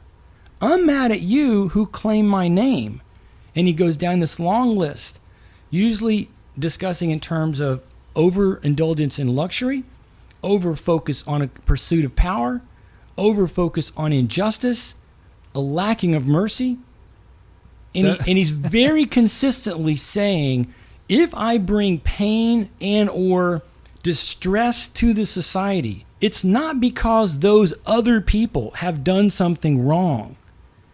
I'm bringing it because you who claim my name have failed to actually act the way I told you to act. In other words, what God says to the people, anybody who wants to claim that you want to become a Christian, Kurt, become a Christian. The moment you say, I'm going to claim his name, he says, okay, I own you. And I've got a list of things you must ascribe to, whether you like them or not. And if it goes bad with you, it's not because your neighbor who never claimed my name did something else. It's my expectation of you. It's no different to the guy I'm pointing behind me, like everybody listening can see, but who works out with you. And then 6 months later, they're mad at you because there's been no improvement. And you're like, well, dude, you haven't done a single thing I've told you to do. Right. And they're going, well, my neighbor, my roommate buys too much beer. My roommate buys those donuts. Exactly. And you're going to say, dude, your roommate is not on the storyline here. Right. He's not, she's not the reason. Your issue is between you and me, and I've told you what to do to be healthy, and you've chosen not to do it. And then you've told me, you've said, you're fired. You've played God in that moment and said, there's a punishment, and I'm not even going to take your money because that offends me to take your money when you're not even going to try. Very much like God, It's like you're going to work and you're telling people you have a Yeah. personal trainer, Yes. and you're saying it's me, and you're going Yes. to go, God, he must suck. Perfect. You know? And so Perfect. God's going, hey, you're not living up to my word, and you're making me look You're bad. making me look bad. So- it's the exact idea. Exactly. Yeah, and here's the thing. I just had an episode I did with a pastor, Russell Collier from from out in Oregon, Cool. and we had a great discussion. Good. And what I'm pleased at seeing are people like you two who are becoming the voice of Christianity. Whether I agree with the religion or not, I like the fact that I'm seeing sincerity again, instead of these people like Pat Robertson and what there's 2 or 3 other ones they're not coming to my Jim Baker and the rest of that crowd who proclaimed back when Orlando first started flying gay flags down the park during the month of June because it's Pride Month, and said that we got hurricanes because of our sin. Now, that same year, when the Midwest was hit with tornadoes, God he's testing his people. Yeah. You know, Yeah. it's like, he's testing them, but he's punishing us. Yeah. And it's that kind of hypocrisy, that kind of disingenuousness, that lying that drove the younger generations away from Christianity, because they saw these people were frauds. Yep. Well, and so then back to the part about gay marriage is that where many Christians, unfortunately, have approached this is as if they are or should be the majority culture. They hear things like you said, 70%, and they go, yeah, so we should get to dictate. And it's like, first of all, you're not the majority culture, right? You haven't been for a while, right? Just look around, right? Again, look around at the divorce rate, the child abuse rate, the lying rate, the pursuit of wealth and excess rate. Look at the number of churches that have spent millions of dollars on big buildings and sound systems and not feeding the poor. Right. Not feeding the hungry, right? And you look at those things, and that is evidence that those who claim his name are not living, and more than likely are not. There's a scary set of verses in the Bible where Jesus is saying in the end days, there's going to be people who come to him and say, dude, I know you. And they list off a series of religious things they've done. And this is also in the Old Testament, but this is Jesus, who Christians will say is the embodiment of God. And he says, and in those days, God's going to say, depart from me, I never knew you. Right. What most Christians will say is, hey, Kurt, do you know the Lord? Have you met the Lord? Right? And Jesus never makes that the question. Jesus always makes the question, does God know you? And that's going to be evidenced in having accepted his name, moving forward then in a way that he transforms your mind and begins to remake you in his way. So modern Christianity in America, and maybe in the West in general, but certainly in America, I was invited to a talk in the past, say, 2 or 3 months, in which there was a panel discussion and about sort of what should Christians do. And I was kind of the odd man out because I was like, they should repent. And the guy beside me was like, no, they need to fight. And I said, I'm really sorry. I disagree strenuously with that. And that is what's gotten us to this place we are now, that you are acting as if you're the majority culture and something has been done to you. And what I'm telling you is, A, you're the minority culture. And much like Jeremiah is this prophet from the Old Testament, one of several, who was talking to God's people, so those who would claim his name, before the last part of the kingdom was going to be conquered by Babylon. So here's an evidential piece, right? He calls it out. Many of them did. You're going to be conquered by Babylon, by this person. And it was, years later. And he says, but when you go there, you don't need to go and try to do anything to them. Instead, you need to try to survive. You need to kind of lay low. You need to have families, make gardens, and work for the betterment of that place. Right? In other words, accept that you're in the minority culture and see how you can help Babylon thrive. You'd think it would have been like, now when you get there, work insidiously, kind of undercut everything, be lazy workers, do everything you can to help Babylon become destroyed. And he says the opposite. No, you need to work to make him thrive, because that'll be your best testimony, in essence. Right? And so modern Christianity in America has assumed it's the dominant culture and has not seen that really you're the minority culture And you need to be thinking in terms of how can I live in a way that promotes mercy, justice, simple living, not accumulating wealth for myself. And there's a long list of things. And in my opinion, until such time as the church and Christian leadership begins to say this and openly repent about, again, their own set of misaligned values, misaligned with the Word of God, which they claim to be the rule or the standard, right?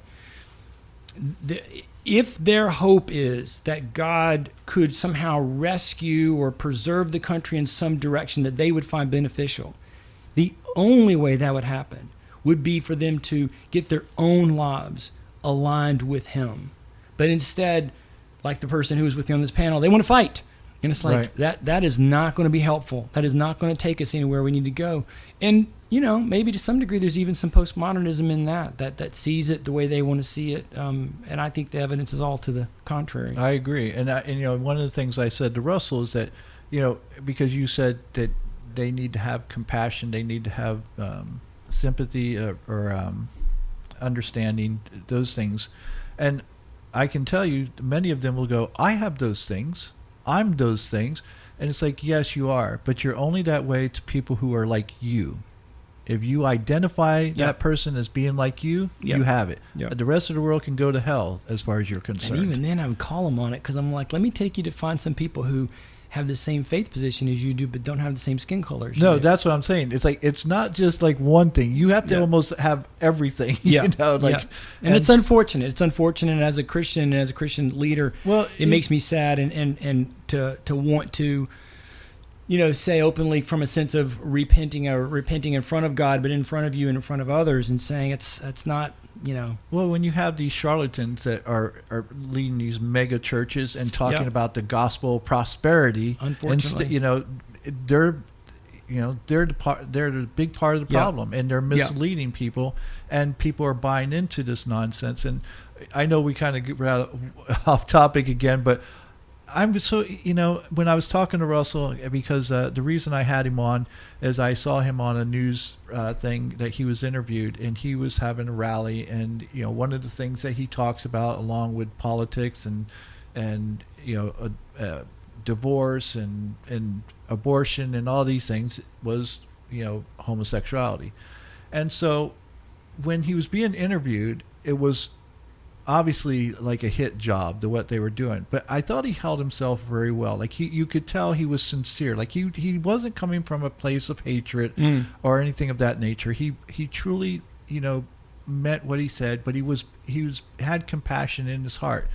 And so I thought he was done wrong. So I wanted to talk to him about it. We had a great interview, and I and one of the things was, I told him I know not all Christians are the way a lot of the gay community would like to paint them out to be, as hateful, that if they're against gay marriage or whatever, then they're homophobes. It's like, no, they're not homophobes.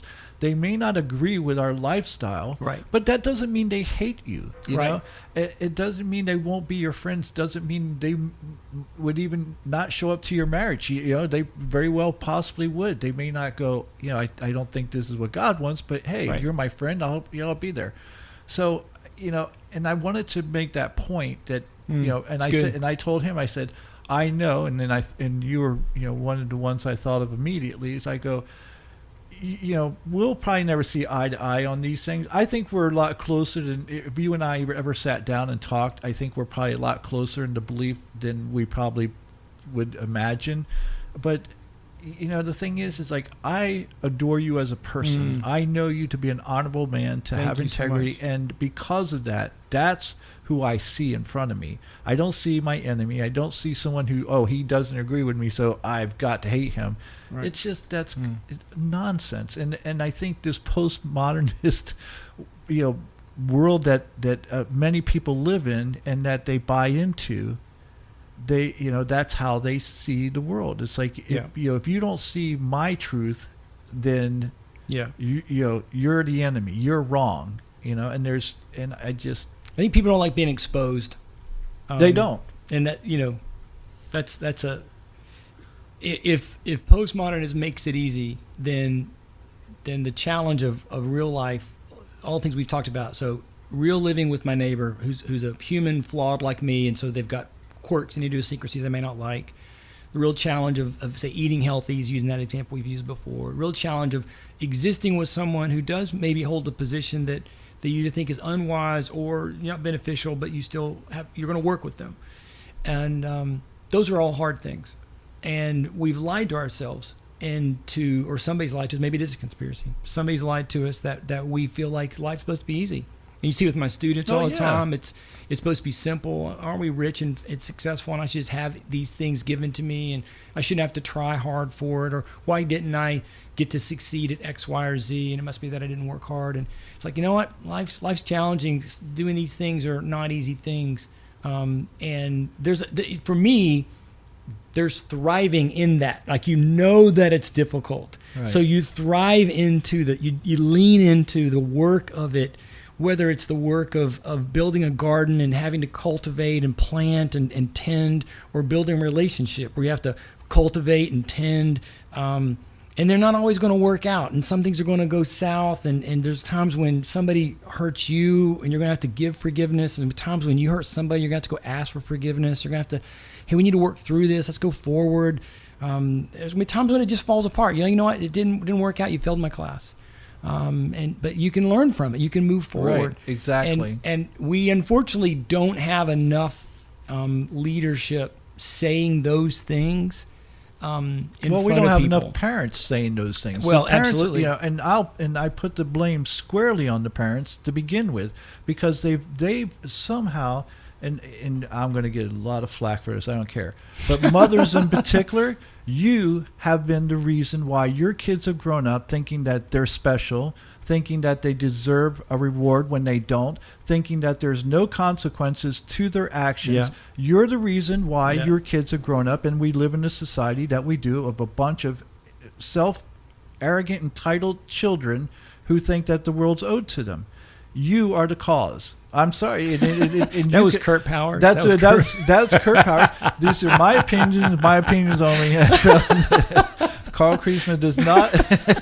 Moms, don't come after me. Don't come after me, moms. And the thing is, I loved my mother. I love mothers, and say that that they don't do good. Obviously, they do a great deal. No, of good. I understand what you're saying. I would never want to have a family without a mother, because they do so much. But you go to the point where you spoil your children because you don't want them to have to suffer. I get that. I get that you love your children. You don't want to suffer. But suffering is the only way they grow. Yeah. They don't grow when they're in their comfort. Well, even if you don't use the word suffering, learning that there are boundaries, right? Learning that there are consequences. Back to the donut story, right? That some people who I think would eat the donuts because they literally would think, what are the consequences? I don't see the consequences. And somebody else might listen and go, what? How can you not know that? But if I've grown up assuming everything I do is fine because it's what I want to do, and I've never ever been. I mean, I've had students tell me, I've never made a C. I'm like, well, you're about to.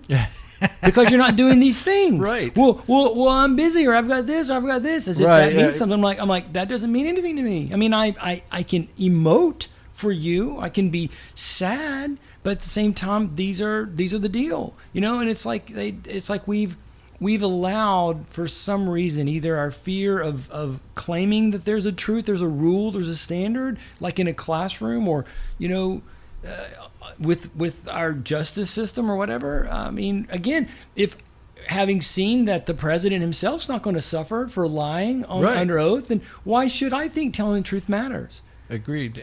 But that's the thing. I think that they think it's enough just to think that there's something.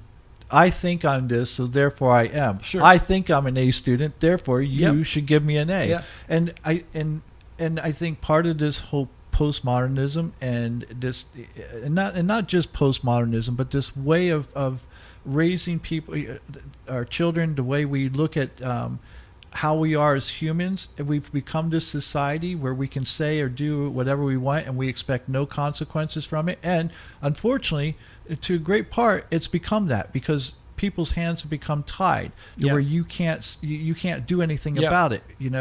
And people think, oh, well, that's because we're woke. That's why we're there. And I go, you're not woke at all when you have a viewpoint. If you cannot defend the opposing viewpoint Yeah. to your viewpoint, you're not woke. You're just arrogant. That's You're good. arrogant in your stupidity. That's what you are. And so, I just, I have a challenging time sometimes, but I'm learning to let it go and go, you know what, this really doesn't affect me, but it bothers me because I care. And I think that's where.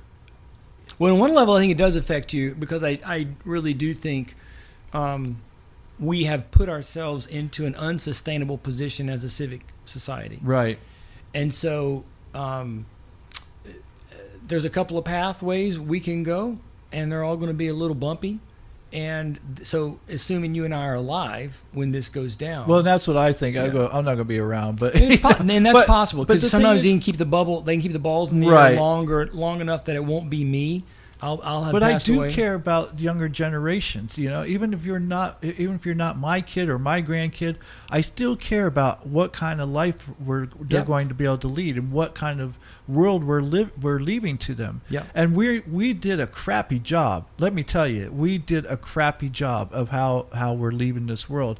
And I just hope they learn from our mistakes because it bothers me that we still don't own up to our own mistakes and that we refuse and you think to admit about that.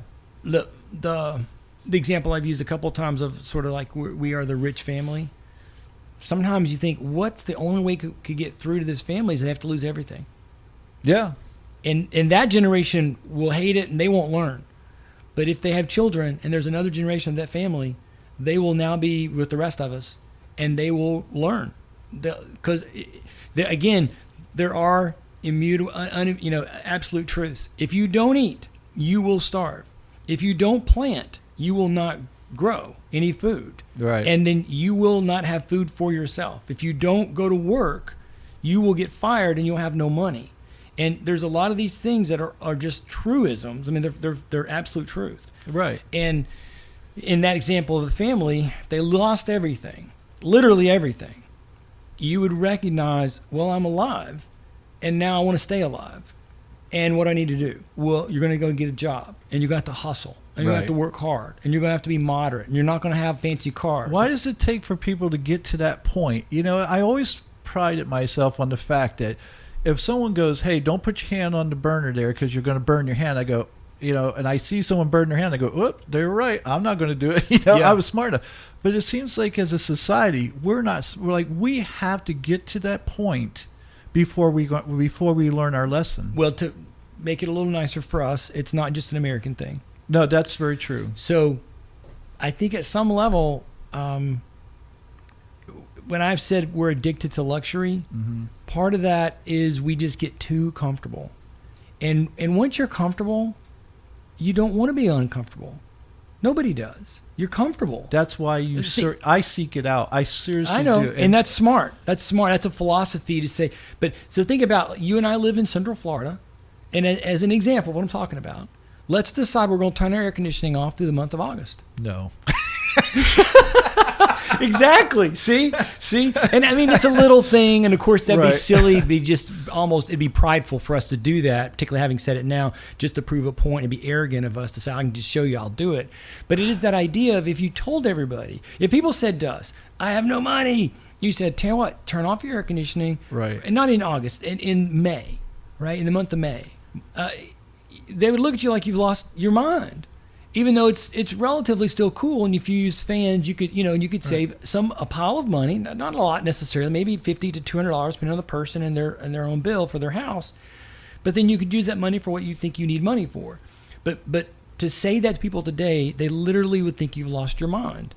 They would be like, "What are you talking about?" Right. And it's like, you think air conditioning is necessary for life? It's not. It's not.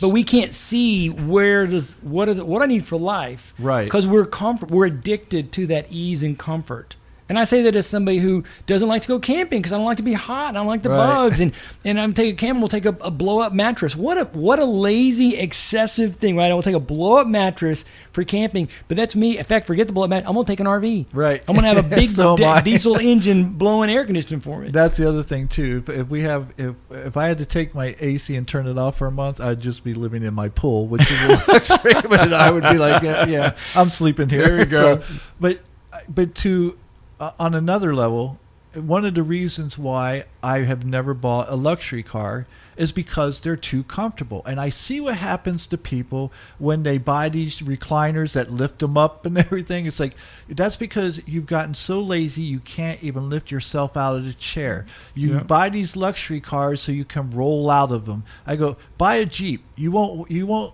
I promise you, it's a whole different world when you have to climb up into the Jeep, and it's a rough ride, but it keeps you real. Like, I hate that term, but it keeps you real. It keeps life real, where you go, I'm not going to be so comfortable that I end up, not being able to take care of myself or do things for myself because I become so fat and lazy that I have no motivation to do anything. I need someone or something to always do it for me. Yeah. Well, and you see that in our families and in the society around us. Most people either don't have a budget or don't know how to be on a budget, and they would just go, I don't have enough money. And instead of going, so I need to take the money that I have and reallocate it in a way that allows me to live, they just go, somebody needs to give me more money. Right, that's exactly right. They will not go without their smartphone or that bill that they have to pay every month. Because they go, I'm not going to do without this. Right. But if it was you and I back in the day, you were either going to do that or you weren't going to eat, and you go, oh, I want to eat. So you may not have a smartphone for quite some time. But nowadays, where you just expect money to be given to you, it's a different world. Again, it's we've lost touch with the idea of what it means to be alive up until, for our country, up until the 20th century, middle 20th century. But in general terms, when you look at successful societies that then collapsed, there was a moment which this happened to all those peoples, where previously, what was my purpose in life? Well, to be alive the next day. So what do I need to do that? Well, I don't know. Maybe you need to plant. Maybe you need to attend. Maybe you need to sew a dress that you need in 6 weeks. You start now. You need to work on the fence. You need to go hunting for 3 days to bring back some food, whatever. Right? But I'm going to be alive the next day. And I understand people say, well, that's maybe a base way of looking. And I like mine. I think more deep and more philosophical. It's like, I understand. I mean, we've advanced. I get that. But there's a sense in which we've grown so distant from the land that we don't comprehend. I mean, you can see it to some degree in our reaction with the coronavirus, not to get us off topic, but just people are so distant from normal life, and normal life has birth and death, that they can't comprehend. And they think, somebody died. These stupid phrases, they died before their time. Right. And you're like, there is no before your time. Right. There is just the time you have. Whether you include God in that conversation or have no God in the conversation, there's a finite amount of time. There's no before their time. It's just that was the thing. That was their moment. And so, but people panic. They freak out about how they're going to respond because they're just not used to seeing it. They don't do wakes in houses anymore. Not that I want to do that in my house either. Right. But I'm just saying that we've got so distant. We're so comfortable. We are. And I think when you become that comfortable, you also lose a sense of importance. One of the things I did, because I've been doing what I've been doing for decades, and I hadn't done any manual labor in years. And I said, you know what? I want to go get a job somewhere where I'm a dishwasher. That's all I want. I want a mindless job where all I got to do is put dishes in and wash them. And I go, because there's something to using your hands. Now, somebody go, that's not really using your hands. Well, for me, as someone who's just, who hasn't menial work. Right. And I had an appreciation for that because I missed it. I really missed it. Like I go, when you don't do this for a living, and all of a sudden you go, I want something has more substance to it, as far as feeling like I don't even know how. Well, that's why I tell people all the time, you should plant something. You should get your hands dirty. It doesn't have to be planting. You could go buy an old car and rebuild a car. You could go, do something in construction like you're describing. But a simple thing would be to, even if you're like, well, I live in an apartment, well, then get a house plant where you have to tend it. Right. You have to care. You have to be aware of it as a living thing. It is going to die before you. Typically, you're going to need to tend it. You're going to need to water it. May need to feed it. Go get fish. You say, I don't want a dog or cat. Okay, get a little bowl of fish. These are living creatures that you then need to care for. You're going to have to. They're going to die in front of you. You're going to have to come home and go, oh, look, there's one dead. And you need to not do something ornate, but you're going to have to tend to it. You're going to have to care for it. The plant's going to live. It's going to die. You get into that rhythm of that our first work, whether, again, Christian, Garden of Eden, or just the kind of early part of time, is we were gardeners. We tended to the earth, both plant life and biological animal life. And it was for us, it was to serve us, it was to be used by us, and in some cases we were to eat it. But it was a way of being aware of the rhythms of life. And if anything, it should help a person get a better grasp of their place in the world, gain a tremendous amount of humility. You can wish for your animal or your plant to thrive all you want, but you have absolutely no control. You can do all the right things, from nourishing, planting, fertilizing, watering, and it still may not choose to live. And that is helpful for you to recognize that I don't have control here. I am not in charge. I am just a created being myself, and I can replant that. I'll get some more fish, or I'll try a different place for the light or whatever. And there's a sense of humility that really begins to build in there, which can then lead us to look differently at how we handle things like our own personal budgets. We can recognize, I don't need 6 streaming services. I don't need the newest device. I don't need to have a meal plan and, $150 a week at Publix. And then you start saying, well, wait a minute. When I do that, look, I've got extra money. What can I do? I can give money to a food shelter. I can give money to a church, or to an agency that deals with displaced peoples or refugees or social issues that I care about, right? And then I realize, wait, if I can do that with my money, I can do that with my time. And I can reallocate my time and say, I don't actually need 4 hours playing this game, or 4 hours streaming, or 4 hours in front of a TV.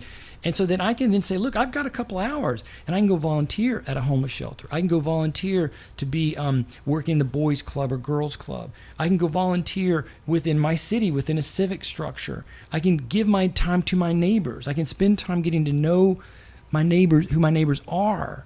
And by investing that, again, being close to the earth, realizes you're not that important. Right. And you don't have a before your time. You've got the time you have, and you can use that well, and not like the rich man who sort of just assumes everything's for them, and they're going to live here forever, and everything's for them, and everything should be easy for them. Instead, you realize, hey, life's meant to be enjoyed and challenged, and to walk in a way that you are conscious and aware that you have no promise of tomorrow. And so make today a positive day. Make it a good day. Make it an invested day in your plants, in your neighborhood, in your budget, in your work, doing your work well, whether it's dishwasher, like you were saying. I worked 3 years of construction where, on paper, I was supposedly like a assistant or something. You know what I did most of the time? And this was great for me. 2 master's degrees when I was doing this, by the way.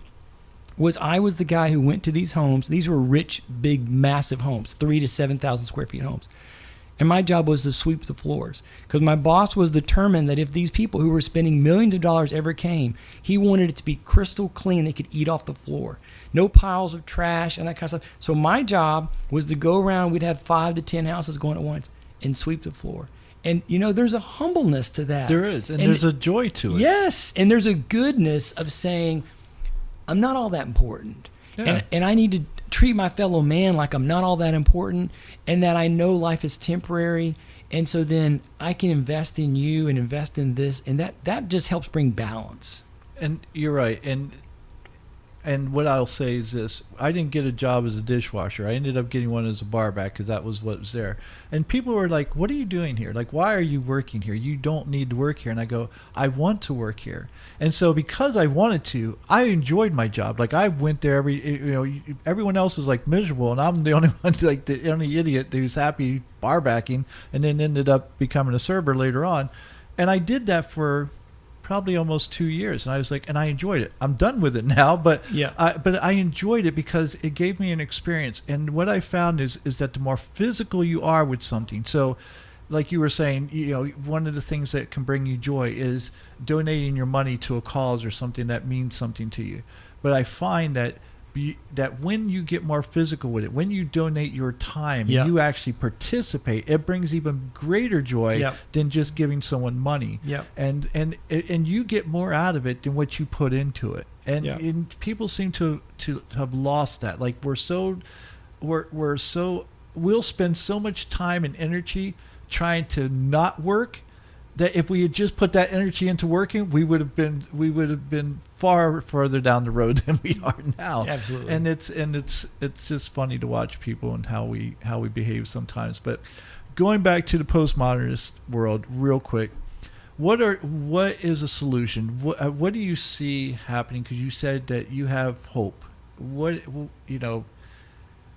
do we have to do in order to turn this thing around to where we don't go backwards, we go forwards, and it may not look the same, but we kind of get back to those core values of truth and knowledge and reason, and progress. What do we do to get back to that? Yeah, it's a good question. Challenge it. So when you hear somebody saying something that is, where's the evidence for that? And that they're defend absolute truth, defend the idea that they're, like virtues, defend those. Honest, with integrity, with humility, right? There's room for discussion, but ultimately, certainly some of the things we were just saying, I would say is very valuable of just recentering your own mentality of you're not all that important, and that you get closer to the earth, get closer to a balance, so kind of rejecting or at least acknowledging that you are wealthy. Everybody listening on this podcast, I promise you, and maybe not relative wealth in the sense of our country, but you're wealthy. And if you don't believe it, get on a plane, call me up. I'll send you some places to go, and you won't be there more than a few hours before you realize how rich you are. And so either at least acknowledge it and maybe reject it by how, again, you restructure, put in some self-discipline, because, again, self-discipline and calling yourself to the thing that's hard is, I think, is a rejection of postmodernism, which is, again, trying to appeal to easy, to comfort, to being comfortable. I think those are important. And then I think kind of being an evangelist about truth, about not in a postmodernism is bad, y'all should hate this, but more in a sense of we're going to have to work together. And to work together, there are like the things like President Obama said, the things that you read at the beginning. These are truths that we can work together to kind of see ourselves in that as a collective entity. I think those, and particularly with young people, so teachers, coaches, Parents, music teachers, parents, being in a place to say there are, for instance, rules, like within sports, right? There are rules, and embrace them, teach them to the student, to the child, help them to see, to honor the umpire, to honor the referee, because that's a teaching to us that there is authority. And again, the rules of life that we're talking about, these values, they are authority over. That's another reason why people don't like them, because of postmodernism. I can be my own authority. Right. And by working with young people, as a teacher, I don't find joy in this, but I'll give you that F or that D, and I know it's going to bring you pain. But in that pain will come knowledge. And out of that knowledge is going to come a wisdom about how to live life better. And it won't work for everything, because right now so much of culture is against what I'm saying, or Oh yeah. but you become this voice in the wilderness that is saying there is a way, and I think ultimately more and more of this becomes exposed because of the massive illogical nature of the whole concept. And it will get exposed, and as it gets exposed, and individuals in your life or my life are asking questions about why is this the way, we then have that track record of having been somebody who's been speaking about, with candor about this, that they recognize, wow, Kurt, you're right. And then that makes them more willing to say, well, what should I do? And how? And you begin to talk about the things we've talked about. I'll say, when they ask what should we do, I say be honest, be truthful. Because here's the thing. You brought up sports, and it's like, do you know how many times I've watched people who have a sports team, and their sports team, one of the players or some of the players will do something that is cheating, and they'll do everything to defend that team. It's like, no, I don't care what team I support. Yep. If they did something wrong, they should be penalized. Yep. Maybe we won't win the game, but that's the right way to do it. But as a nation, we don't think like that anymore. We don't. And it's not to pat myself on the back, because I'm no one special. I just decided that I'm not going to be dishonest. Yep. I'm going to do everything I can to be honest and all my have feelings integrity, and my words. right? You have integrity to consistency. Right. And I keep telling people this, and even though I've known this and I've heard it before, but I had Dr. Dennis Kimbrough on, and he said, and it's just because of who he is, and he said, never ever ever compromise your integrity. And it was so powerful to me. That's good. That even like I said, I was living by that. It's just, I was like, that's it. Like, people need to hear that. Never ever compromise your integrity, because when you do, you compromise yourself and who you are. Right. And see, the postmodernists now will hear that and say, never compromise your own beliefs. And that's not the point. The point is that your beliefs line against the rule. So in building, right, when you want to see something's true, what you're really saying is you're going to hold like a tool against the wall to make sure that it is perfectly perpendicular like it's supposed to be. You're finding out if it's truly laid, right, designed correctly. So have your integrity match up with the truths that we know, like being honest, right, and that's not a statement about I should always defend what I believe to be right because that's me being integrous to myself. It's like no, that's not accurate. That's right. That's going the wrong direction. Yeah, exactly.